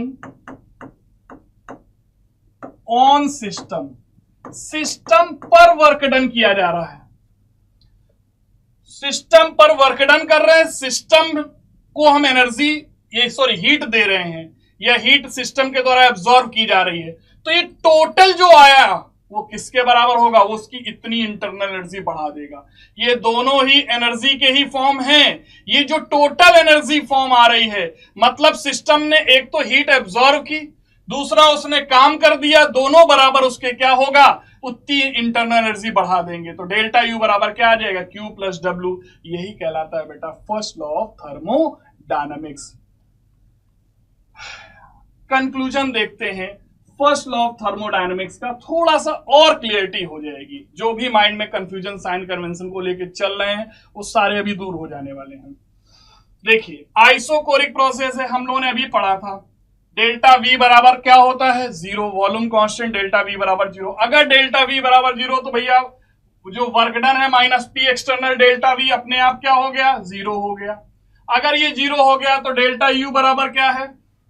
Q plus W, या डेल्टा E लिख लो या डेल्टा U लिख लो, एक ही बात है। इंटरनल एनर्जी चेंज बराबर Q प्लस W। W क्या हो गया? 0। तो बराबर किसके हो गया? ये Q क्या है? QV कहलाएगा। QV क्यों कहलाया? आइसोकोरिक है, वॉल्यूम कांस्टेंट है, तो इसको QV नाम दे देते हैं। ठीक। तो इंटरनल एनर्जी क्या होगी, कांस्टेंट वॉल्यूम पर या आइसोकोरिक प्रोसेस में जो भी हीट सप्लाई की जाएगी वो पूरी की पूरी हीट किस में कन्वर्ट हो जाएगी, इन terms of internal energy delta ई। ठीक है। आइसोबैरिक प्रोसेस, आइसोबैरिक प्रोसेस में क्या होता है, यहां P कांस्टेंट होता है तो W बराबर minus P external into delta V है। डेल्टा E बराबर क्या लिखेंगे, Q प्लस W है, W की जगह रख दिया minus P external delta V। W जो है उसकी जगह minus P external delta V। हम चाहें तो minus P external delta V को इधर ले आए तो delta E plus P delta V बराबर क्या हो गया, Q के हो गया। ये बेटा Q रहेगा, QV नहीं Q, ठीक है, Q के बराबर हो गया। ठीक, तो हम क्या कह सकते हैं, इसी को Q को एट कांस्टेंट प्रेशर अगर हमने कहा है, Q की वैल्यू को क्या है, ये Q वास्तव में कांस्टेंट प्रेशर पर जो भी है हीट है वही तो हुई। आइसोबैरिक प्रोसेस है तो प्रेशर क्या है, कांस्टेंट। इसी का नाम क्या दे देते हैं, एंथैल्पी चेंज डेल्टा H। इसी को क्या बोल देंगे, एंथैल्पी चेंज डेल्टा H। तो हम कह देंगे डेल्टा H बराबर डेल्टा E, चाहे डेल्टा E लिखो चाहे डेल्टा U लिखो एक ही बात है, डेल्टा E लिखो या डेल्टा U लिखो, इसी को डेल्टा U भी लिख सकते हैं, एक ही बात है, कंफ्यूज नहीं होना। Delta E plus P delta V हो गया। अगर कोई गैसियस रिएक्शन है तो उसी के लिए लिख सकते हैं डेल्टा H बराबर delta E plus delta N gaseous RT। Delta N gaseous क्या है, अरे भाई पीवी बराबर एनआरटी होता है तो ये एनआरटी लिख दिया, लेकिन डेल्टा एन गैसियस लगेगा। डेल्टा एन गैसियस क्या है, प्रोडक्ट के नंबर ऑफ गैसियस प्रोडक्ट के mole minus number of gaseous reactant के मोल। अब इसको और डिटेल में बात करेंगे। ठीक, आइसोथर्मल प्रोसेस तो डेल्टा ई बराबर क्या हो, जीरो। भाई टी कांस्टेंट होता है ना, टी कांस्टेंट होता है तो डेल्टा टी जीरो, तो डेल्टा यू बराबर क्या हो गया, जीरो, या डेल्टा ई जीरो हो गया, एक ही बात है। तो डेल्टा E बराबर Q प्लस डेल्टा V, ये हो गया भैया जीरो, ये जीरो रख दिया तो Q बराबर क्या आ गया, माइनस W, या माइनस Q बराबर क्या हो गया, W, एक ही बात है। मतलब अगर इंटरनल एनर्जी जीरो हो गई, ठीक, इंटरनल एनर्जी चेंज जीरो हो गया, इंटरनल एनर्जी नहीं, इंटरनल एनर्जी में चेंज जीरो हो गया, तो जो भी हीट सप्लाई करेंगे वो किसके काम आ जाएगा, work done by the gas हो जाएगा, माइनस W हो गया। देखिए माइनस W आ रहा है तो ये क्या हो गया, वर्क डन बाय गैस। अगर हमने क्या किया, प्लस Q है ना, तो हीट सप्लाइड, ये हीट सप्लाई की जा रही है, हम दे रहे हैं पॉजिटिव है और उससे वर्क डन गैस कर रहा है। वो हीट लेने के बाद वर्क डन कौन कर रहा है, गैस कर रहा है, जो कि कैसी है, नेगेटिव है। या हम हीट नेगेटिव मतलब हमें मिल रही है वो कम मिल रही है, जब क्या होगा, work done on the system मतलब पॉजिटिव हो रहा है। तो अगर हमने कर दिया वर्क डन तो हमें क्या मिलेगी, हीट मिलेगी बदले में। अगर इंटरनल एनर्जी में चेंज कुछ नहीं हुआ तो हमें पूरी की पूरी कन्वर्जन किसमें हो जाएगा, हीट मिल जाएगी हमको। और अगर हमने हीट दे दिया तो उससे क्या हो जाएगा, वर्क डन हो जाएगा, बाय द गैस हो जाएगा। देखिए साइन कन्वेंशन जो बात की थी यहां पे कितना काम आ रहा है। चलिए एडियाबैटिक प्रोसेस तो भैया Q बराबर क्या होता है, जीरो। अगर Q बराबर जीरो हो गया तो डेल्टा E बराबर किसके हो गया, W के हो गया। तो एडियाबैटिक प्रोसेस में जितना वर्क डन होगा, हीट कोई चेंज होगा नहीं, पूरा का पूरा वर्क किसमें कन्वर्ट हो जाएगा, उसकी इंटरनल एनर्जी में। जितना वर्क डन हम करेंगे, हम वर्क डन देखिए प्लस है तो हम इसका मतलब हम ऑन द सिस्टम कर रहे हैं, हम जितना वर्क डन कर रहे हैं वो उसकी इंटरनल एनर्जी में चेंज ले आएगा। या माइनस डेल्टा E बराबर लिख सकते हैं माइनस W की, ये भी लिख सकते हैं, ये भी लिख सकते हैं। मतलब अगर गैस ने कर दिया वर्क डन, माइनस W है ना, तो किसके द्वारा हो गया, बाय द गैस, तो वो क्या हो जाएगा, वो इंटरनल एनर्जी चेंज इतना कर देगा, वो हमें क्या है, हमें मिलने वाला है। क्लियर है ना, हम करेंगे पॉजिटिव, गैस करेगी, सिस्टम करेगा, कैसा होगा, नेगेटिव, तो हम करेंगे तो पॉजिटिव होगा, वो सिस्टम की इंटरनल एनर्जी डेल्टा E बढ़ा देगा। क्लियर है, ऑल क्लियर। साइक्लिक प्रोसेस में क्या होता है, डेल्टा ई बराबर 0। क्यों भैया, साइक्लिक प्रोसेस में स्टेट फंक्शन 0 हो जाता है तो डेल्टा टी 0 हो जाता है, इसलिए डेल्टा ई बराबर क्या है 0। चलिए ये 0 हो गया तो क्यू बराबर क्या हो गया, माइनस डब्ल्यू के हो गया। इसका मतलब ये तो वही वाली बात हो गई, वो तो इस वाली जो यहां पे हम लोगों ने बात की थी कुछ वही तो बात हो गई। क्लियर है, ध्यान रखना है, in cyclic process work done by the system is equal to heat absorb by the system, वही बात अभी कही थी, वही सेम बात है।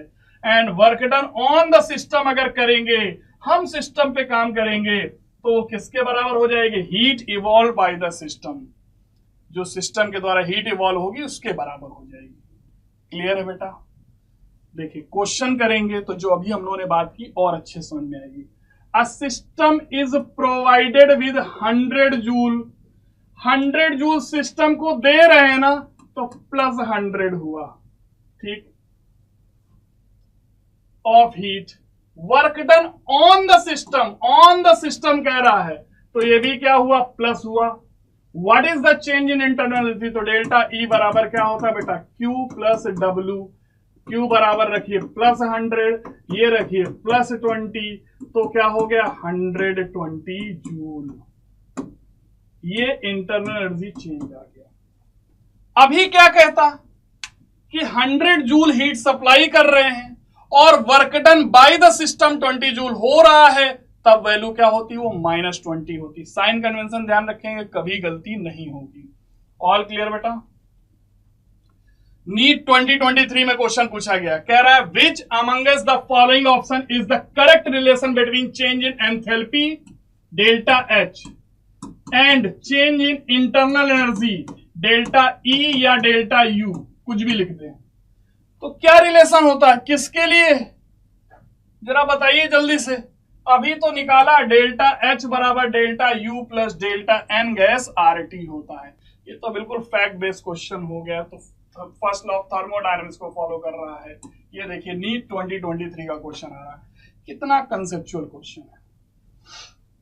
नीट 2022 में क्वेश्चन पूछा गया, 1 मोल of an ideal gas at 300 Kelvin is expanded isothermally from 1 liter to 10 liter, delta U पूछ लिया है। अरे जब आइसोथर्मली कह दिया तो delta T0 delta T0 delta U भी क्या हो गया, जीरो, बात ही खत्म हो गई। हमें कुछ भी और कहानी समझने की जरूरत नहीं, डेल्टा यू क्या हो जाएगा, जीरो हो जाएगा। Answer is a part. तो आपको क्वेश्चन पढ़ने में थोड़ा सा ध्यान रखना है, बहुत केयरफुली पढ़ना है। कभी कभी आप ऐसा ना हो ओवर एक्साइटेड, बड़ा आसान सा क्वेश्चन है और आप कैलकुलेशन करने में लग जाए। पहले पढ़ तो लो, क्वेश्चन पूछा गया है, आइसोथर्मली कह दिया बस, डेल्टा टी बराबर 0 तो डेल्टा यू बराबर 0, यही पूछा है। In an adiabatic process, adiabatic process जैसे ही आया क्यू बराबर 0, क्यू बराबर 0, क्यू बराबर 0, डेल्टा ई बराबर क्या होता है, क्यू प्लस डब्ल्यू, ये हो गया 0, तो डेल्टा ई बराबर डब्ल्यू हो गया या माइनस डेल्टा ई बराबर माइनस डब्ल्यू हो गया। क्या पहला सही होगा, नहीं भाई, ये तो 0 हो गया, ठीक है। ये भी 0, ये भी नहीं सही है। पी डेल्टा भी 0, ये तो आइसोकोरिक में होता है, ये भी नहीं सही है, ये सही है। Answer is second part. All clear. In an isochoric process the increase in internal energy, तो अभी देखिए डेल्टा ई बराबर होता है Q plus W. Isochoric process है तो वर्क डन 0, तो डेल्टा ई बराबर क्या हो गया, क्यू के। क्यू जितनी हीट एब्जॉर्ब, ये क्यू कौन सी होती है, हीट एब्जॉर्ब्ड होती है, या इसी को क्या कहते हैं, या इसी कहते हैं, और heat given to system, system को जो हीट दी जाती है वो है। और ये वैल्यू कैसी होती, पॉजिटिव, पॉजिटिव तो लिखा, वही किसके बराबर होगी, वही चेंज इन इंटरनल एनर्जी के बराबर होगी। तो आंसर इज फर्स्ट पार्ट।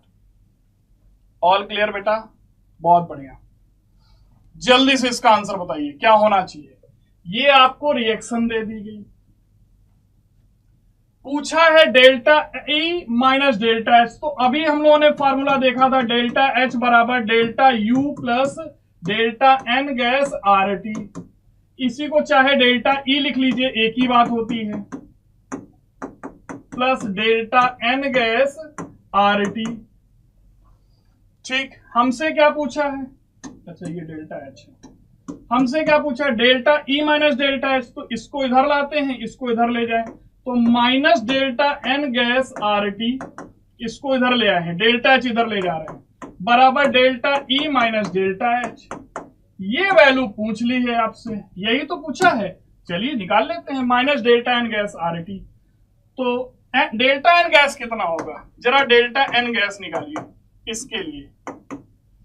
ये गैसियस मॉलिक्यूल है, कितना है 1 रिएक्टेंट में, ये गैसियस मॉलिक्यूल है कितना है 5, 5 + 1 कितने हो गए 6, 1 + 5 बराबर 6, ये रिएक्टेंट में हो गया। प्रोडक्ट में कितने हो गए 3 + 4, नहीं भाई 4 ये तो लिक्विड है, ये तो काउंट नहीं होगा, 3 होगा तो 3 हो गया, तो बताइए कितना आ गया 3 - 6। प्रोडक्ट में गैसियस जो भी प्रोडक्ट है उनके मोल माइनस गैसियस रिएक्टेंट के मोल, तो 3 - 6 कितना है -3, ये वैल्यू आ गई, जरा वैल्यू रखते हैं, तो -3 R T delta E minus delta H, ये माइनस माइनस क्या हो गया +3 आर टी बराबर delta E minus delta H. ऐसा कोई आंसर आ रहा क्या, आ रहा, आंसर इज थर्ड पार्ट। ऐसे क्वेश्चन में आप क्वेश्चन में ये भी ध्यान रखिएगा, कैलकुलेशन करते समय ऐसा ना हो ये माइंड में ही कैलकुलेशन आप कर रहे हो, जल्दी से जल्दबाजी में -3 आरटी टिक करके आप आगे बढ़ जा रहे हैं। आसान क्वेश्चन आपको आता भी है, लेकिन आपने स्पीड अप ज्यादा कर लिया।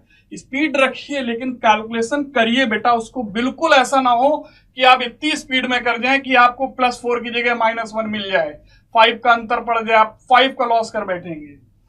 तो ध्यान रखिएगा बेटा, ये केयरफुली करना है, थोड़ा सा टाइम लगेगा 5 से 10 सेकेंड, बस कैलकुलेशन कर लीजिए, निकल आएगा। Okay, the work during expansion of A gas from volume 14 decimetre cube two 16 decimetre cube. ध्यान रखिएगा 1 डेसीमीटर क्यूब कहने का मतलब 1 लीटर से है, तो ज्यादा उसमें परेशान होने की जरूरत नहीं। Against a constant external pressure of 2 atm, तो भैया W बराबर -P external V final minus V initial, ठीक है। चलिए W बराबर -P एक्सटर्नल 2 atm, वॉल्यूम कितना है 14 पहले था, बाद में 16 हो गया, तो 16 - 14 लीटर हम बाहर लिख दे रहे हैं। कितना आ गया -2 atm इंटू ये कितना आया 16 में 2 आया 2 लीटर, इसका मतलब -4 atm लीटर। लेकिन हमें तो आंसर जूल में दिया है, हमें ध्यान रखिएगा 1 atm litre is equal to होता है 101.3 जूल, एंड 1 लीटर बार अगर एटीएम की जगह बार में दे रखा हो तो बराबर होता है 100 जूल। ये आपको याद ही रखना है, इसको याद रखिए हमेशा के लिए, क्वेश्चन में दिया होगा वैसे बट फिर भी आपको याद रखना है। चलिए तो बताइए, ये आ गया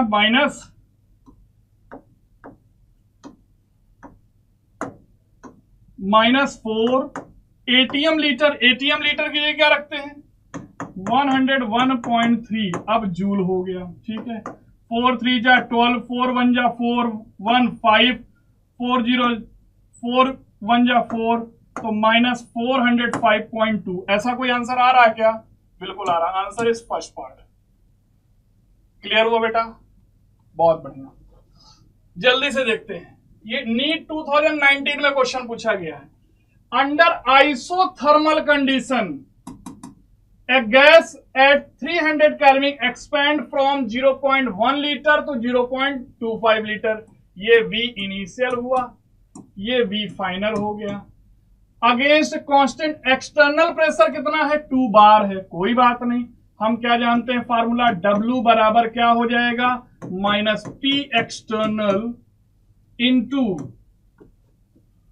V final minus B initial. चलो वैल्यू रखते हैं, -P एक्सटर्नल रखिए 2 बार, V फाइनल 0.25 माइनस ये कितना है 0.1 लीटर, चलिए -2 ये कितना आया, बार और लीटर एक साथ लिख देते हैं, लीटर बार, और ये आया 0.15, मल्टीप्लाई करते हैं -0.3 लीटर बार।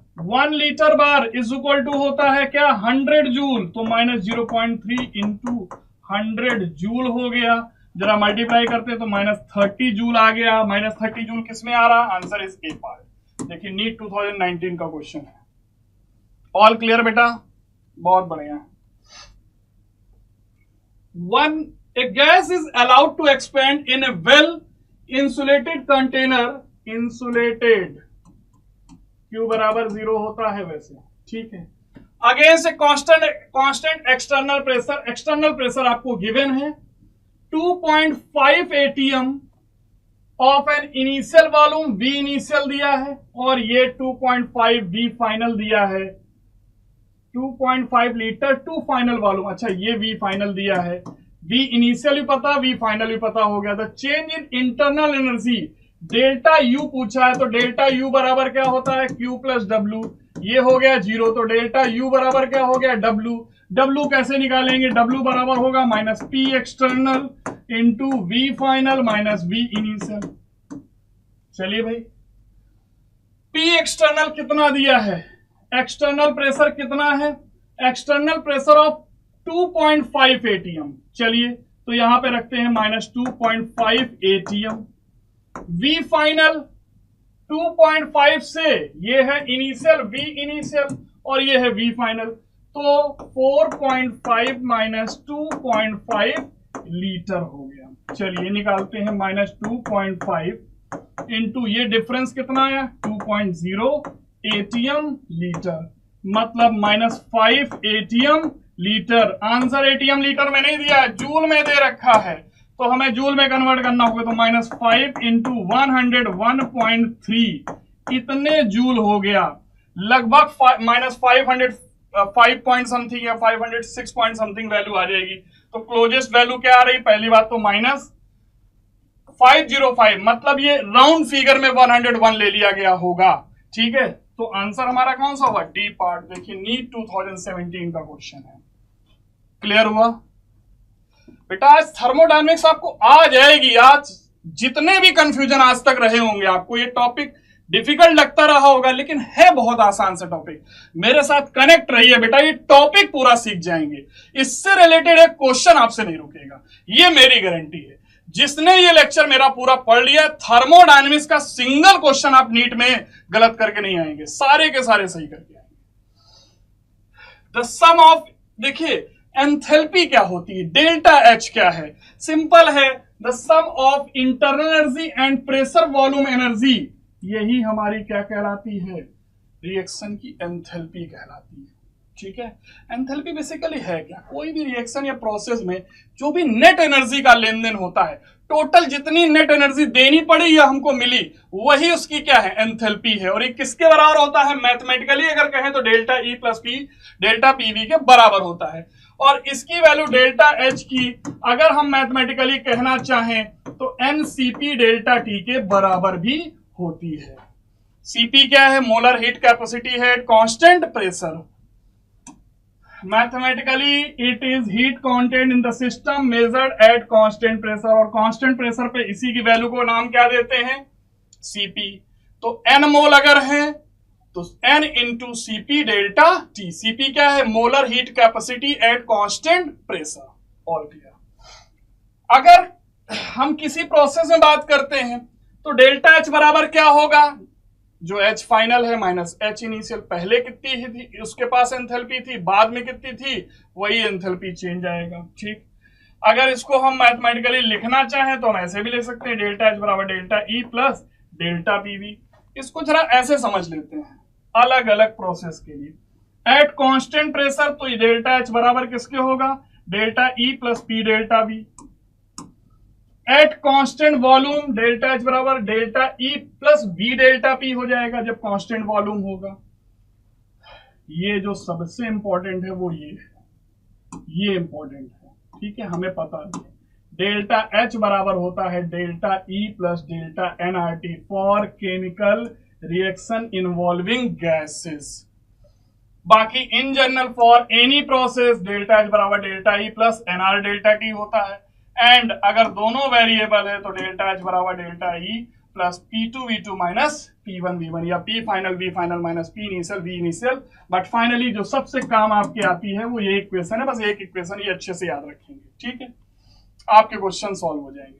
देखिए क्या कहता है, the heat of reaction for this one, ये इक्वेशन दे रखी है, eight constant volume is this one, ठीक, ये कांस्टेंट वॉल्यूम पर दे रखी है।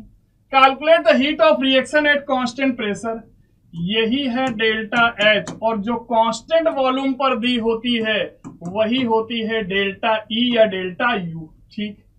तो हम क्या लिखेंगे, डेल्टा एच बराबर delta U plus delta n gas R T. क्यों, हमें रिएक्शन गिवन है, गैसियस रिएक्शन गिवन है, तो यही वाला फार्मूला लगाएंगे, अभी हम लोगों ने बात की थी, यही फार्मूला लगाने वाले हैं। चलिए भाई, डेल्टा यू कितना है, वैल्यू रखते हैं -1228.2 किलो कैलोरी है, किलो कैलोरी, ठीक, प्लस डेल्टा एन गैसियस कितना आएगा, प्रोडक्ट में कितने मोल आ रहे हैं गैसियस के, 10, ये तो लिक्विड है, ये नहीं काउंट होगा, ये सॉलिड है, गैसियस में ये है तो ये 12, 10 माइनस 12 कितना हुआ, -2 इंटू आर, आर की वैल्यू क्या रखेंगे, 8, सॉरी कैलोरी में रखना है ना, तो 2 कैलोरी रख दें, ये किलो कैलोरी में दिया है तो इंटू 10⁻³ करो तभी किलो कैलोरी होगा, ठीक है, और इंटू टी, टेम्परेचर कितना है, टेम्परेचर भी दिया है, टेम्परेचर कितना है बेटा 25 डिग्री सेल्सियस, तो 298। अब तो सिंपल हो गया ना, सिंपल हो गया, कैलकुलेट कर लीजिए, डेल्टा एच की वैल्यू आ गई। All clear. Relation between CP and CV, CP क्या है, ये मोलर हीट कैपेसिटी है एट कांस्टेंट प्रेशर, ये मोलर हीट कैपेसिटी है एट कांस्टेंट वॉल्यूम। हमें पता है H बराबर E प्लस पीवी है, अभी हम लोगों ने देखा, ठीक, पीवी बराबर क्या होता है NRT रख दिया, लेकिन फॉर 1 मोल पीवी बराबर RT होता है, तो H बराबर क्या आ गया, E प्लस RT, डिफ्रेंशिएट कर दिया विद रेस्पेक्ट टू टेम्परेचर, तो क्या हो जाएगा, DH upon DT is equal to DE upon DT plus R DT upon DT 1 हो गया, ठीक है, प्लस R हो गया। ये क्या है, कांस्टेंट प्रेशर पर एंथैल्पी है ना, तो कांस्टेंट प्रेशर पर जो भी हीट रिक्वायर्ड है वो है, और पर यूनिट टेम्परेचर, इसी को नाम हम क्या देते हैं, सीपी। इसको क्या कहेंगे, कांस्टेंट वॉल्यूम पर, तो इसी को नाम क्या देते हैं, सीवी प्लस आर, तो यहीं से आ गया सीपी माइनस सीवी बराबर आर। लेकिन ध्यान रखिएगा ये फार्मूला कब वैलिड होगा, ये फार्मूला वैलिड होगा फॉर 1 मोल।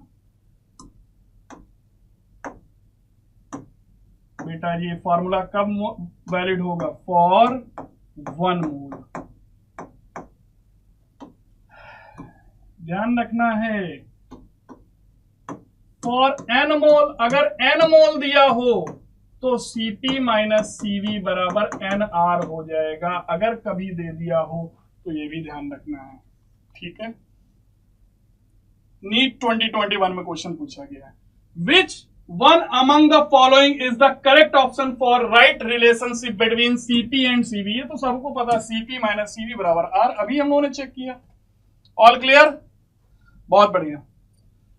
क्वेश्चन देखते हैं, 5 moles of oxygen are heated at constant volume from 10 degree Celsius to 20 degree Celsius. ये है हमारा T1 या T इनिशियल, और ये है हमारा T फाइनल, इतना हीट किया जाएगा। What will be the change in internal energy, delta U या डेल्टा E, ये आपसे पूछा है क्या होगा। The molar heat capacity of oxygen eight constant pressure, Cp दिया है, ठीक, R की वैल्यू दी है, तो भैया Cp माइनस Cv बराबर क्या होता है, R, तो Cv बराबर क्या हो गया, Cp माइनस R, हम Cv निकाल लेंगे, और डेल्टा यू क्यों निकाला, क्योंकि डेल्टा यू बराबर होता है NCV डेल्टा टी। जो इंटरनल एनर्जी है हम लोगों ने देखा था अभी थोड़ी देर पहले, बराबर NCV डेल्टा टी होता है। कितने मोल्स हैं? 5 मोल्स, 5 रख देंगे।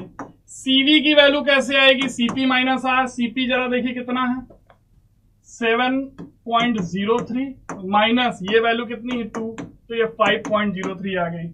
वैल्यू रख दिया इंटू 5.03 इंटू डेल्टा टी क्या रखेंगे, टेम्परेचर में डिफरेंस, वो कितना आएगा 10 आएगा। क्या डेल्टा टी डेल्टा यू आ जाएगा? क्लियर हुआ कि नहीं हुआ? ऑल क्लियर ना बेटा? बहुत बढ़िया, आंसर आ जाएगा 252। कैलकुलेशन कर लीजिए, आंसर आ जाएगा 252। Work done in reversible isothermal. तो देखिए अगर रिवर्सिबल आइसोथर्मल प्रोसेस दे रखा है W रिवर्सिबल, तो सिंपल क्या लगेगा, minus P external into DV। हमें आइसोथर्मल प्रोसेस में एक बात पता है, क्या है, अगर आइसोथर्मल प्रोसेस है तो PV बराबर क्या होगा, कांस्टेंट होगा। तो P बराबर क्या होगा, कांस्टेंट, मान लो कोई K है तो K अपॉन V होगा। अगर हम dP अपॉन dV चेक करना चाहें, इसका ग्राफ देखना चाहे, पहले बताइए PV ग्राफ कैसा आएगा, तो 1 अपॉन x का जो ग्राफ आता है वो ये आता है। यदि इसका स्लोप कहीं पर चेक करना चाहे, हमसे कह दिया जाए भैया स्लोप बताओ, हम कह देंगे ठीक है भैया स्लोप ये खींच दिया, ड्रॉ कर दिया। तो ये स्लोप जो है यहां पर हमने स्लोप ड्रॉ कर दिया, ये स्लोप क्या होगा, dP अपॉन dV, और इसकी वैल्यू जब सॉल्व करके निकालते हैं तो क्या आ जाएगा, minus P upon V। Negative आ रहा कि नहीं आ रहा है, नेगेटिव आ रहा है स्लोप, ठीक है, माइनस P अपॉन V के बराबर होगा। अच्छा, अब अगर हम इसकी वैल्यू को डिफाइन करना चाहते हैं तो हम क्या लिख दें, माइनस PV बराबर क्या होता है, nRT।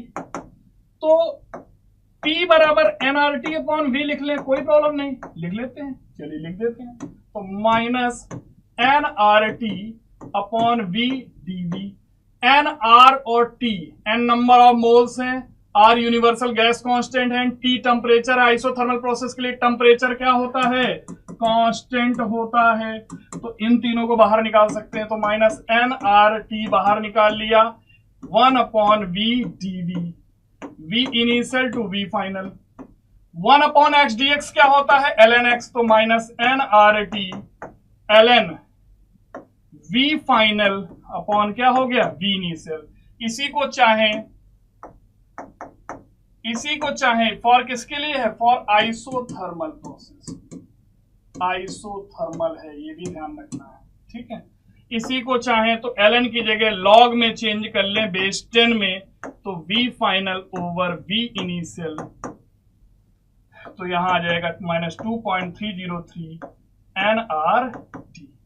तो हमारा फार्मूला W रिवर्सिबल का ये फार्मूला आ जाएगा किसके लिए, फॉर आइसोथर्मल के लिए,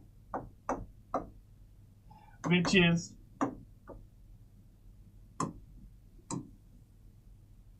minus 2.303 nRT log V final upon V initial. एक बात और, क्या PV बराबर कांस्टेंट है तो P1 V1 बराबर क्या होगा, P2 V2 भी तो होगा, ठीक है।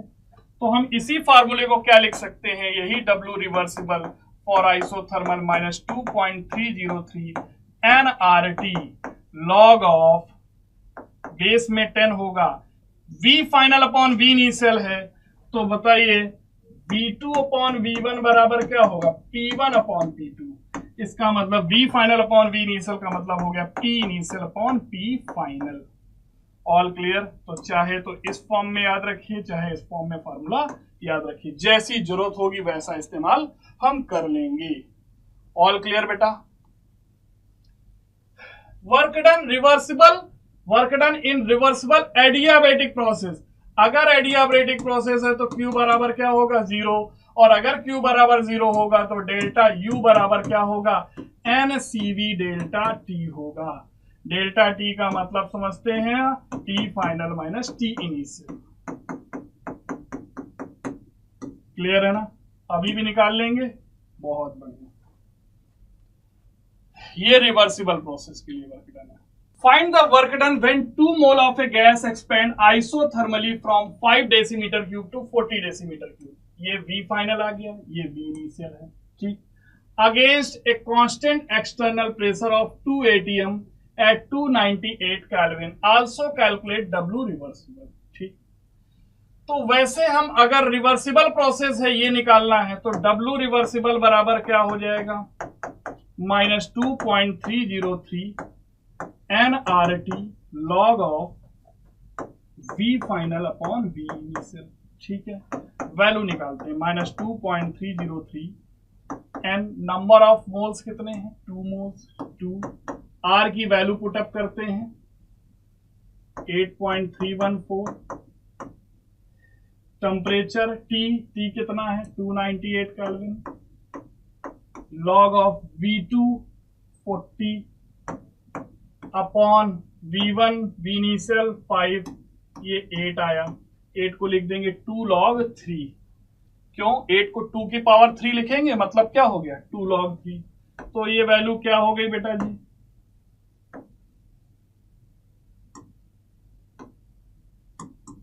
ये हो गई -2.303 into 2 into 8.314 into 298 into log of 2 की पावर 3 log 2 करेंगे, log 2 की वैल्यू 0.3010 होती है, क्या W रिवर्सिबल आ गया, आ गया। पहले वर्क डन कैसे आया होगा, तो वो नॉर्मल वर्क डन जो आएगा -P external into V final minus V initial, ठीक। Against external pressure of 2 atm तो क्या लिखेंगे, -2 atm, V फाइनल, फाइनल कितना है 40 माइनस इनिशियली कितना था 5, तो बताइए ये लीटर हुआ, इसका मतलब -70 atm litre, means -70 into 101.3 joule, ये हमारा W आ गया। रिवर्सिबल अगर आइसोथर्मल प्रोसेस ले लें तो कितना होगा, -2.303 nRT log V final minus V final upon V initial, आप ऐसे निकाल लीजिए, तो ये W रिवर्सिबल की वैल्यू आ गई और ये W इरिवर्सिबल है जो नॉर्मली है वो निकाल लेंगे, ठीक। दोनों प्रोसेस के लिए वर्क डन आ जाएगा, कैसा भी क्वेश्चन करे पूछेगा कर लेंगे। बात करते हैं बेटा एंट्रोपी की। एंट्रोपी क्या है, एंट्रोपी क्या है, एक थर्मोडायनामिक क्वांटिटी है बेटा। एंट्रोपी कुछ स्पेशल नहीं, क्या है, एक थर्मोडायनामिक क्वांटिटी है जो यूज की जाती है डिग्री ऑफ रैंडमनेस या डिग्री ऑफ जो डिसऑर्डरनेस है उसको फाइंड आउट करने के लिए। जो रैंडमनेस होती है उसको अगर मेजर करना है तो उसके लिए जो थर्मोडायनामिक प्रॉपर्टी यूज की जाती है, क्वांटिटी यूज की जाती है, उसी को क्या बोलते हैं बेटा, एंट्रोपी कहते हैं। कैपिटल एस से डिनोट करेंगे। Entropy capital S directly proportional किसकी होती है, रैंडमनेस या डिसऑर्डरनेस की होती है, ठीक। इसकी वैल्यू अगर हम देखें किसके बराबर होगी, the ratio of heat absorb by the system in isothermal and reversible manner to the temperature at which heat is absorbed is equal to the change in entropy। तो change in entropy delta S बराबर क्या होगा, Q reversible upon temperature, इसके बराबर हो जाएगा। Clear है ना? अगर आइसोथर्मल है तो अच्छा एक बात बताइए, आइसोथर्मल के लिए डेल्टा E बराबर क्या हो जाएगा, 0 हो जाएगा, ठीक। डेल्टा E बराबर क्या होता है, Q प्लस W होता है, ये हो गया 0, तो Q बराबर क्या होगा, -W हो जाएगा, ठीक। एंड ऐसे केस में ये W की वैल्यू हम कैसे निकालेंगे, W की वैल्यू रिवर्सिबल प्रोसेस है ना, अभी हम लोगों ने देखा तो -W रिवर्सिबल हुआ, Q रिवर्सिबल है तो W रिवर्सिबल हुआ, और अभी आइसोथर्मल के लिए हम लोगों ने निकाला है, ये वैल्यू कितनी आई थी बेटा, यही वैल्यू आई थी -2.303 nRT log of V final upon V initial, ठीक। तो चाहे तो Q रिवर्सिबल बराबर क्या लिख सकते हैं, माइनस माइनस हो गया plus 2.303 nRT log V final upon V initial. चाहे तो ये वैल्यू पुटअप कर दे तो डेल्टा S बराबर कितना आ गया, 2.303 nRT ऊपर होगा और T नीचे कैंसिल हो जाएगा, तो log base 10 V final upon V initial. Base में E कर दें या ln लिख दें तो 2.303 हटा देंगे, तो हमें जो भी वैल्यू रखनी होगी हम वो वैल्यू रख लिया करेंगे। आप ये फार्मूला याद रखिए, आपका ऑटोमेटिक सॉल्व हो जाएगा। क्लियर है ना?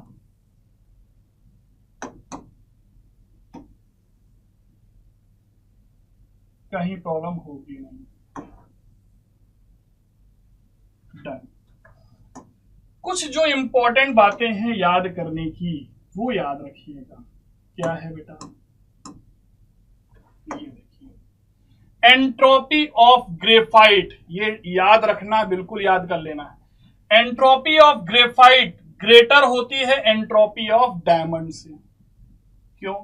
डायमंड ज्यादा हार्ड मटेरियल है, वहां पर जो भी एटम कार्बन एटम होंगे ज्यादा फिक्स पोजीशन में होंगे, वहां रैंडमनेस कम होगी। ग्रेफाइट उसके रेस्पेक्ट रैंडमनेस ज्यादा शो करेगा, तो उसकी एंट्रोपी क्या होगी, ज्यादा होगी। रस्टिंग ऑफ आयरन, आयरन में जब रस्टिंग हो जाएगी, आयरन में फिक्स होंगे थोड़ा सा मॉलिक्यूल, लेकिन जब रस्टिंग हो जाएगी, जंग लग जाएगी, तो थोड़ा सा मूवमेंट क्या होगा, उसके रेस्पेक्ट बढ़ जाएगा। तो एंट्रोपी जब भी रस्टिंग होगी तो एंट्रोपी इंक्रीज करेगी। बॉइलिंग ऑफ एग, एग अगर हम करेंगे बॉइल, तो बॉइल जब करेंगे तो प्रोटीन डीनेचुरेशन हो जाता है, तो एंट्रोपी हमेशा क्या करती है, इंक्रीज करती है। स्ट्रीमिंग ऑफ रबर, रबर है उसको खींचा, तो रबर खींचा तो अब क्या हो जाएगा, जब खींचा होगा तो मूवमेंट कम हो जाएगा। इसके जब पहले लूज कर देंगे तो क्या होगा, मूवमेंट ज्यादा होगा, तो रैंडमनेस तब ज्यादा होगी। खींच देंगे, अभी रैंडमनेस कम हो गई, तो एंट्रोपी अभी क्या करेगी, डिक्रीज कर जाएगी। क्लियर है ना? एंट्रोपी ऑफ फ्यूजन, फ्यूजन में क्या होगा, जब सॉलिड से लिक्विड चेंज हो रहा है तो फ्यूजन हो रहा है, तो डेल्टा एस फ्यूजन बराबर क्या होगा बेटा, तो अब हम कहेंगे डेल्टा एस फ्यूजन बराबर delta H fusion upon temperature के हो जाएगा। एज वेल एज वेपराइजेशन हो रहा है, लिक्विड से वेपर कन्वर्ट हो रहा है, तो entropy of vaporization, entropy change of vaporization क्या होगी, delta H vaporization upon temperature, वो टेम्परेचर बॉइलिंग पॉइंट होगा। यहां ये टेम्परेचर क्या होगा, जो भी उसका फ्रीजिंग पॉइंट होगा, केल्विन में रखेंगे, बस ध्यान रखिएगा। एंट्रोपी ऑफ सब्लिमेशन, सॉलिड से डायरेक्ट गैस में चेंज करे तो उसे क्या बोलते हैं, सबलाइम कर रहे हैं, सब्लिमेशन हो रहा है, तो डेल्टा एस सब्लिमेशन बराबर क्या होगा, delta S sublimation upon temperature. देखिए, change in entropy is negative for, जब लिक्विड से गैस में चेंज होगा तो रैंडमनेस बढ़ेगी, तो एंट्रोपी क्या होगी, बढ़ जाएगी। ऐसा समझिए, आप किसी क्लासरूम में 50 बच्चे आके बैठे, ठीक है, जिस समय बैठे हुए क्लास ओवर हुई, 50 बच्चे अचानक से क्या होगा, सब उठेंगे, कोई ऐसे कोई वैसे, और बाहर निकलेंगे, तो रैंडमनेस क्लास की अपेक्षा जब क्लास ओवर हो गई, बच्चे बाहर निकलने लगे, तो रैंडमनेस क्या हो गई, बढ़ गई। तो लिक्विड के अपेक्षा जब गैस में होगा तो मॉलिक्यूल मूवमेंट बढ़ जाएगा, तो रैंडमनेस क्या हो जाएगी, बढ़ जाएगी। एंट्रोपी कैसी आएगी, पॉजिटिव आएगी। Carbon solid H2O gaseous react करता है CO gaseous plus H2 gaseous, ठीक है। अभी भी देखिए सॉलिड से अभी गैसियस में कन्वर्ट हुआ है ना, तो रैंडमनेस बढ़ेगी, ठीक। ये गैस है, अभी भी गैस है, लेकिन पहले 10 ATM पे थी, अब 1 ATM पर है, तो 10 ATM पर थी, अभी 1 ATM पर है, तो इसका मतलब अभी भी प्रेशर कम हुआ ना, तो रैंडमनेस क्या हो गई, बढ़ गई। अभी देखिए, जब आयरन की बात कर रहा है 400 केल्विन में था, अभी क्या हो गया, 300 केल्विन में आ गया, तो अब एंट्रोपी कैसी हो गई, यहां मूवमेंट ज्यादा रहा होगा, हाई टेम्परेचर था, कम टेम्परेचर हुआ तो मूवमेंट आयरन एटम का कम हो जाएगा, तो एंट्रोपी क्या हो जाएगी, रैंडमनेस घटेगी, तो एंट्रोपी नेगेटिव आ जाएगी। तो answer is 4th one. All clear? तो जब टेम्परेचर लोअर करते हैं तो एंट्रोपी कैसी हो जाएगी, नेगेटिव, क्योंकि रैंडमनेस कम हो जाएगी। In which case change in entropy is negative. NEET 2019 में देखिए क्वेश्चन पूछा गया है, evaporation of water, water liquid से वेपर में कन्वर्ट होगा। अरे भाई अब तो रैंडमनेस बढ़ेगी ना, अब वाटर मॉलिक्यूल का मूवमेंट बढ़ जाएगा क्योंकि अब वेपर में हो गए, तो यहां तो एंट्रोपी बढ़ जाएगी, पॉजिटिव होगी। एक्सपेंशन ऑफ गैस, अभी भी एंट्रोपी क्या हो जाएगी, बढ़ जाएगी। सब्लिमेशन सॉलिड टू गैस, फिर से मूवमेंट बढ़ा, रैंडमनेस बढ़ी, एंट्रोपी बढ़ जाएगी। Twice H gas changes into H2, hydrogen hydrogen atom associate हो गए, H2 गैस बन गए। अब तो नंबर ऑफ मॉलिक्यूल ही कम हो गए, पहले एटम के फॉर्म में था, मॉलिक्यूल आ गया, तो यहां रैंडमनेस घटेगी, एंट्रोपी नेगेटिव आएगी। Answer is D part. Clear है ना, बहुत अच्छा। ये देखिए नीट 2020 में क्वेश्चन पूछा गया, फॉर द रिएक्शन, ये रिएक्शन दी है, द करेक्ट ऑप्शन इज, क्या होगा पहले बताइए। डेल्टा एस की वैल्यू कैसी होगी, नेगेटिव, एसोसिएशन हो रहा है ना, तो रैंडमनेस क्या होगी, घटेगी, डेल्टा एस नेगेटिव होगा। तो डेल्टा एस नेगेटिव वाला आंसर पहले कौन सा है, एक ये है, तो ये दोनों तो हो गए गलत।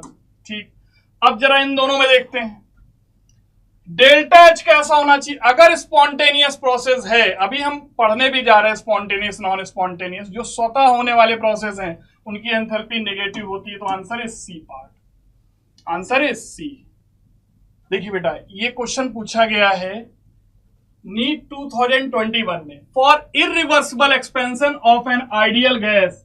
इरिवर्सिबल एक्सपेंशन हो रहा है, अगर एक्सपेंशन हो रहा है, रैंडमनेस बढ़ रही, तो डेल्टा एस कैसी होगी, पॉजिटिव होगी। आइसोथर्मल है, आइसोथर्मल है, तो डेल्टा यू की वैल्यू कैसी होगी, जीरो होगी आइसोथर्मल के लिए। तो डेल्टा यू जीरो हो, डेल्टा एस पॉजिटिव हो। Delta U not equal to zero, answer नहीं हो सकता है, नॉट इक्वल टू जीरो नहीं हो सकता, इन दो में आंसर होगा। इसमें कह रहा डेल्टा एस बराबर जीरो, तो ये आंसर नहीं होगा, तो आंसर कौन सा हुआ, बी पार्ट। डेल्टा यू बराबर जीरो और डेल्टा एस टोटल वो तो हमेशा कैसा होगा, पॉजिटिव होगा।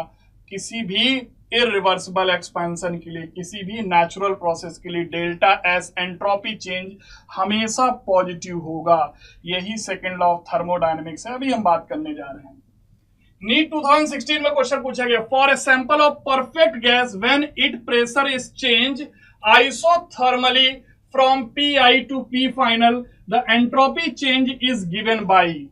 तो देखिए P इनिशियल से P फाइनल हो रहा है, तो हमें मालूम है W रिवर्सिबल बराबर क्या होता है, -2.303 nRT log of V final upon V initial.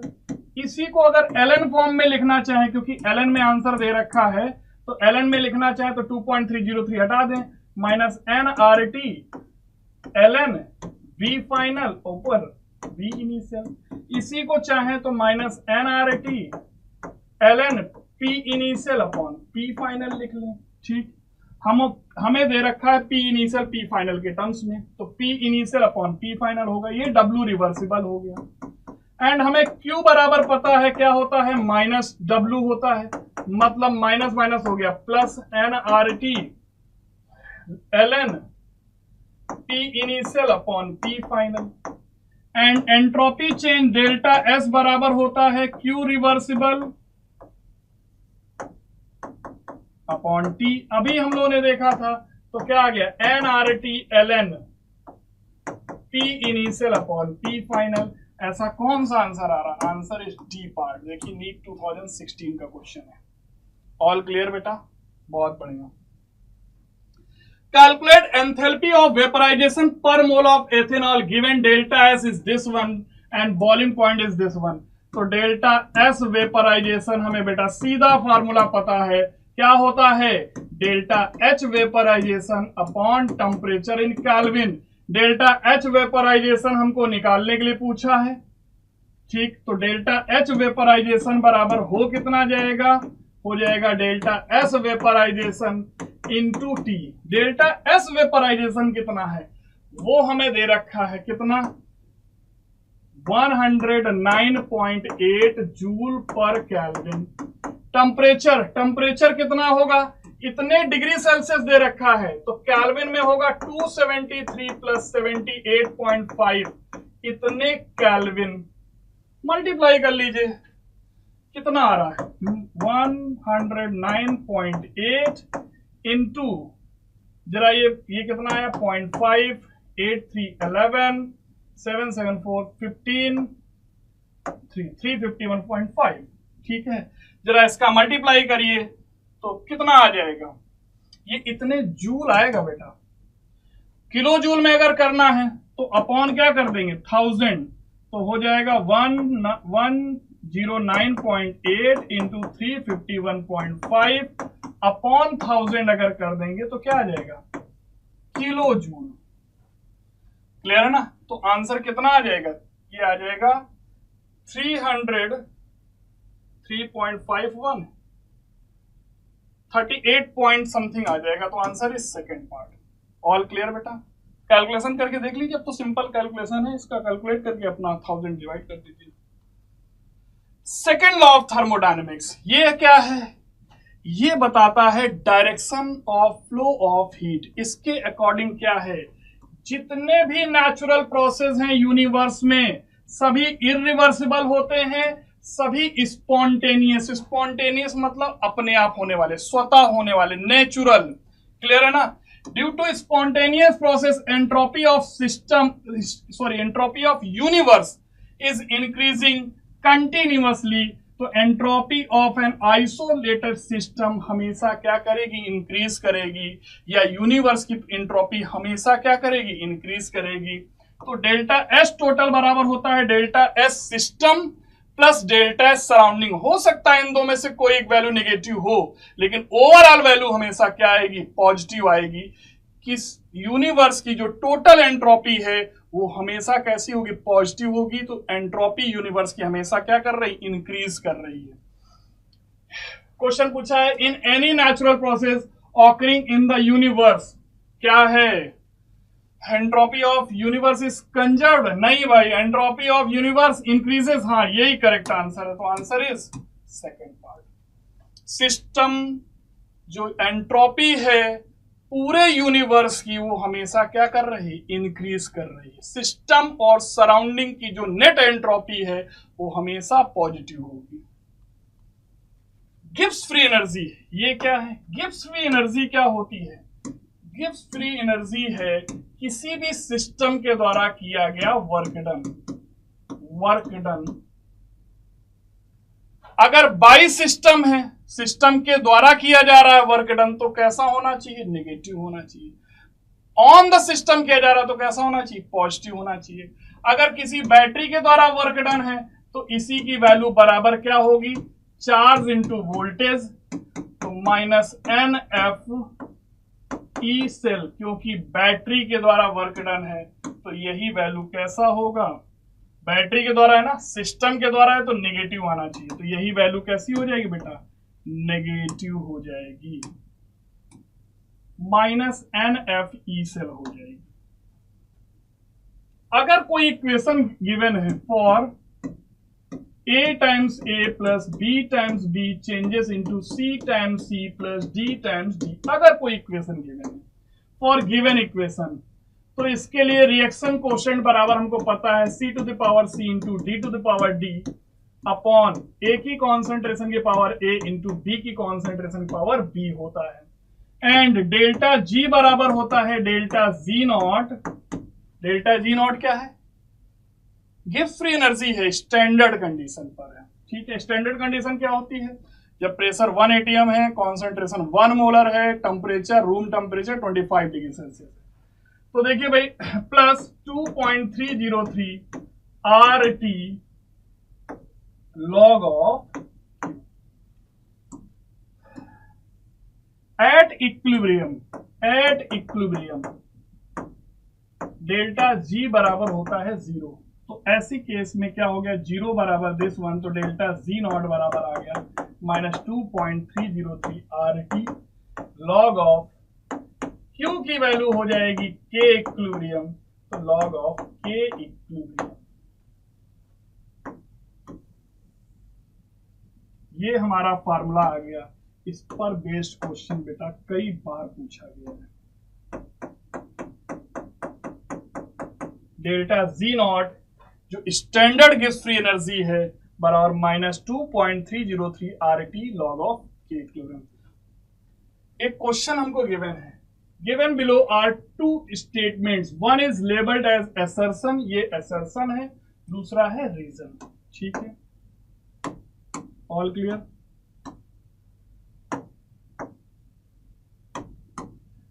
क्या कह रहा है, इन इक्वेशन डेल्टा जी बराबर दिस वन होता है, पता है। Value of delta G depends on an, number of mole पे डिपेंड करेगी, ये बात सही है। तो इसका मतलब असर्शन तो हमारा सही हो गया, असर्शन हमारा सही हो गया। Reason, E cell is an intensive property, ये तो पढ़ा ही था आज के लेक्चर में। कैसी प्रॉपर्टी होती है, इंटेंसिव प्रॉपर्टी होती है। And delta G is extensive property, ये भी पढ़ा था, ये एक्सटेंसिव प्रॉपर्टी होती है। तो ये भी ट्रू हो गया। लेकिन इन दोनों का क्या कोई रिलेशन है क्या, इसको ये एक्सप्लेन कर रहा है, नहीं कर रहा है। ये भी सही है बट इसको एक्सप्लेन नहीं कर रहा है।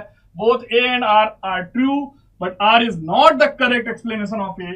यही हमारा आंसर आ जाएगा, नीट 2023 में पूछा गया है।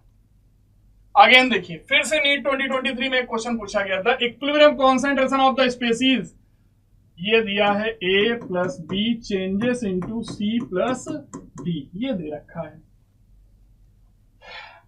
एट इक्विलिब्रियम कॉन्सेंट्रेशन कितनी है, 2, 3, 10 एंड 6, इनकी 2, 3, 10 एंड 6 है रेस्पेक्टिवली।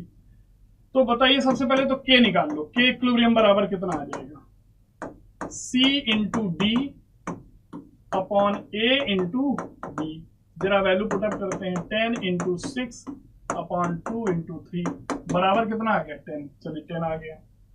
डेल्टा जी नॉट निकालना है, तो डेल्टा जी नॉट बराबर क्या होगा, -2.303 RT log of K equilibrium. Value put up करते हैं, -2.303 R की वैल्यू क्या रखेंगे, 2 कैलोरी, क्योंकि आंसर हमें कैलोरी में दिया हुआ है तो 2 रख देते हैं। जूल में दिया होता तो R की वैल्यू क्या रखते, 8.314, वैसे भी हमको R दिया ही है। T टेम्परेचर कितना है, 300 केल्विन, वो भी रख दिया। Log of K equilibrium log 10, log 10 की वैल्यू क्या होती है, 1। चलो मल्टीप्लाई कर लेते हैं, तो कितना आ गया, -2.303 इंटू ये आ गया 600 कैलोरी। इसका मल्टीप्लाई कर लीजिए जरा, कितना आ रहा, 6 3 जा 18, 6 0 0, 6 3 जा 18, 6 2 जा 12, 1 13, ठीक है। तो आ जाएगा 1381.8। ऐसा कोई आ रहा है क्या, कैसी वैल्यू आ रही, अच्छा इन माइनस आ रही है, तो -1381.8, आंसर इज बी पार्ट। ये देखिए नीट 2023 का क्वेश्चन है, all clear. Spontaneous and non spontaneous process पर बेस्ड क्वेश्चन भी पूछा जाता है, तो बेटा ये पता होना चाहिए। डेल्टा एच डेल्टा जी बराबर क्या है, delta H minus T delta S.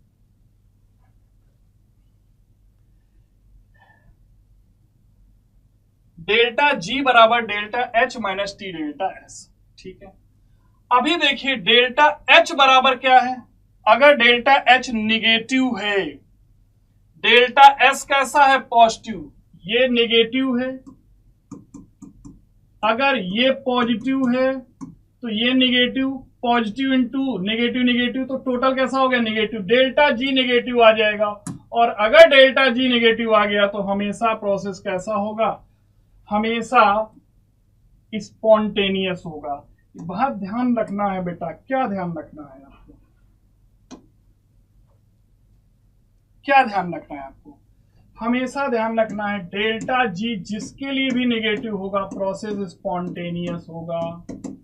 अगर डेल्टा जी पॉजिटिव होगा तो प्रोसेस कैसा होगा, नॉन स्पॉन्टेनियस होगा। बस मेन फंडा ये है, ठीक। जिस समय डेल्टा एच निगेटिव होता है, डेल्टा एस पॉजिटिव होता है, तो सभी टेम्परेचर के लिए डेल्टा जी निगेटिव होना है, तो हमेशा स्पॉन्टेनियस प्रोसेस हो जाना है। एक चीज और, अगर ये पॉजिटिव हुआ, डेल्टा एच पॉजिटिव हो गया, ये पॉजिटिव हो गया, और डेल्टा एस निगेटिव हो गया, निगेटिव इंटू निगेटिव कैसा हो जाएगा पॉजिटिव, तो टोटल पॉजिटिव, तो डेल्टा जी हमेशा पॉजिटिव आना है, तो हमेशा पॉजिटिव डेल्टा जी आएगा, और अगर हमेशा पॉजिटिव आएगा तो हमेशा कैसा होगा, नॉन स्पॉन्टेनियस, हमेशा नॉन स्पॉन्टेनियस होगा। अब बात करते हैं जब दोनों निगेटिव हो या दोनों पॉजिटिव हो, डेल्टा एच भी निगेटिव, डेल्टा एस भी निगेटिव, तो अगर लो टेम्परेचर होगा तो डेल्टा जी की वैल्यू हम निकालेंगे तो कैसी आएगी, नेगेटिव आएगी। तो लो टेम्परेचर पर स्पॉन्टेनियस और हाई टेम्परेचर पर कैसी होगी, non spontaneous. Main checking point हमारा ये है, main checking point delta G है, अगर नेगेटिव तो स्पॉन्टेनियस, अगर पॉजिटिव तो नॉन स्पॉन्टेनियस। ठीक, दोनों पॉजिटिव हैं, दोनों अगर पॉजिटिव हैं, डेल्टा एच और डेल्टा एस दोनों ही पॉजिटिव हैं, तो लो टेम्परेचर पर ये वैल्यू कैसी आएगी, पॉजिटिव आएगी, इसका मतलब नॉन स्पॉन्टेनियस होगा। और हाई टेम्परेचर पे ऑटोमेटिक वैल्यू कैसी हो जाएगी, नेगेटिव हो जाएगी, तो कैसा हो जाएगा, स्पॉन्टेनियस हो जाएगा। ऑल क्लियर है ना। देखिए बेटा, delta H negative, delta S positive, delta G negative, always spontaneous. Delta H positive है, डेल्टा एस निगेटिव है, डेल्टा जी ऑलवेज पॉजिटिव आएगा, ऑलवेज कैसा होगा, नॉन स्पॉन्टेनियस। दोनों की वैल्यू नेगेटिव है, डेल्टा एच निगेटिव है, डेल्टा एस भी निगेटिव है, तो लो टेम्परेचर पर डेल्टा जी नेगेटिव आएगा, स्पॉन्टेनियस होगा। हाई टेम्परेचर पे क्या होगा, डेल्टा जी पॉजिटिव आ जाएगा, नॉन स्पॉन्टेनियस हो जाएगा। दोनों की वैल्यू पॉजिटिव है, तो देखिए लो टेम्परेचर पर पॉजिटिव आएगा, नॉन स्पॉन्टेनियस, हाई टेम्परेचर पर नेगेटिव आएगा, तो कैसा होगा, स्पॉन्टेनियस। क्लियर रहेगा ना। तो हमारा मेन चेकिंग पॉइंट हमारा क्या है, डेल्टा जी। अगर गिफ्ट फ्री एनर्जी नेगेटिव है तो हमेशा, गिफ्ट फ्री एनर्जी नेगेटिव है तो स्पॉन्टेनियस है, और गिफ्ट फ्री एनर्जी अगर पॉजिटिव है तो नॉन स्पॉन्टेनियस है, और डेल्टा जी बराबर 0 है तो इक्विलिब्रियम है। तो कैसी स्टेट होगी, इक्विलिब्रियम की होगी। थर्ड लॉ ऑफ थर्मोडायनेमिक क्या कहता है, एट 0 केल्विन पे, जिसे हम एब्सोल्यूट जीरो टेम्परेचर कहते हैं, 0 केल्विन, इसे हम -273 डिग्री सेल्सियस भी कह सकते हैं, या 0 kelvin. The entropy of pure perfect crystalline solid, वो क्या होती है, 0। कोई भी प्योर परफेक्ट क्रिस्टलाइन सॉलिड अगर बनेगा, परफेक्ट का मतलब समझ रहे हैं ना, ये यही आना है, ऐसा नहीं होगा, ये परफेक्ट है, ये परफेक्ट है। अब अगर ऐसे ऐसे ऐसे जा रहा हो, बीच में ये आ जा रहा है, ये फिर क्या हो, ऐसे यहां ये आ जा रहा है, ये हो जाए, यहां पर देखिए ये परफेक्ट नहीं है, ये परफेक्ट नहीं है, इसके लिए हमेशा एंट्रोपी बराबर क्या होगा, 0। इसके लिए एंट्रोपी 0 नहीं होगा, ये परफेक्ट है, तो परफेक्ट जब भी क्रिस्टलाइन सॉलिड बनेगा तो एंट्रोपी बराबर क्या होगा, 0। और अगर परफेक्ट नहीं तो एंट्रोपी 0 नहीं होगी। लेकिन कुछ एक्सेप्शन है, क्या है, NO N2O CO CO2 mixture of isotopes और आइस, इन सभी के लिए third law of thermodynamics applicable नहीं होता है। चलिए बेटा एक चीज और देखते हैं, नीट 2016 का एक क्वेश्चन है, कॉन्फिडेंस आएगा, करते हैं। The correct thermodynamic condition for the spontaneous, spontaneous के लिए एक बात पक्की, delta G should be negative. ठीक है, reaction at all the temperature, सभी टेम्परेचर रेंज में पूछ रहा है। अगर सभी टेम्परेचर रेंज में पूछ रहा है तो डेल्टा एच भी नेगेटिव होना चाहिए और delta S should be greater than 0। ऐसा कौन सा है, answer is D part. All clear. ये देखिए नीट 2016 क्वेश्चन है। तो बेटा जी इस टॉपिक को अच्छी तरीके से यदि आपने आज मेरे साथ कर लिया है तो अब आपसे एक सिंगल क्वेश्चन रुकने वाला नहीं। ऑल क्लियर बेटा, सभी को क्लियर हो गया, बढ़िया ना, बहुत अच्छा। ठीक है बेटा जी, आप लोग इस टॉपिक को अच्छे से कर लीजिए, नीट का एग्जाम आप अच्छे से दीजिए, रिवीजन जो भी तक आपने पढ़ रखा है बस वो आपको रिवाइज करना है, उसे आप अच्छे से रिवाइज करिए, टेस्ट अटेम्प्ट करते रहिए। लास्ट के जब 5 डेज बचेंगे तब आपको टेस्ट नहीं देना, फिर केवल रिवीजन। किसी नेगेटिव विचारधारा में नहीं आना है, कोई नेगेटिव थॉट नहीं लाना है, पॉजिटिव जो होगा अच्छा होगा, जो आपका बिलीव होगा। अगर आपका बिलीव है कि आप अच्छा होगा, आपका बिलीव है आप सेलेक्ट होंगे, तो आपने बस अच्छी प्रिपरेशन की है, उसका अपना रिवीजन करिए, यही बेस्ट है। कुछ भी नेगेटिव सोचने से कुछ अब भला होने वाला नहीं है, अब पॉजिटिव सोचने से ही भला होगा। आप अपनी तैयारी, अपना रिवीजन उसको सॉलिड करिए रिवाइज करके, और बस एग्जाम देने जाइए। मेरी तरफ से आपको बहुत सारी, ढेर सारी शुभकामनाएं, ढेर सारा आशीर्वाद, और हम चाहेंगे कि हम लोग सेलिब्रेट करें। जब रिजल्ट आएगा तो हम लोगों का सेलिब्रेशन होगा। क्लियर है ना बेटा? ऑल द बेस्ट, सभी लोग मिलते हैं।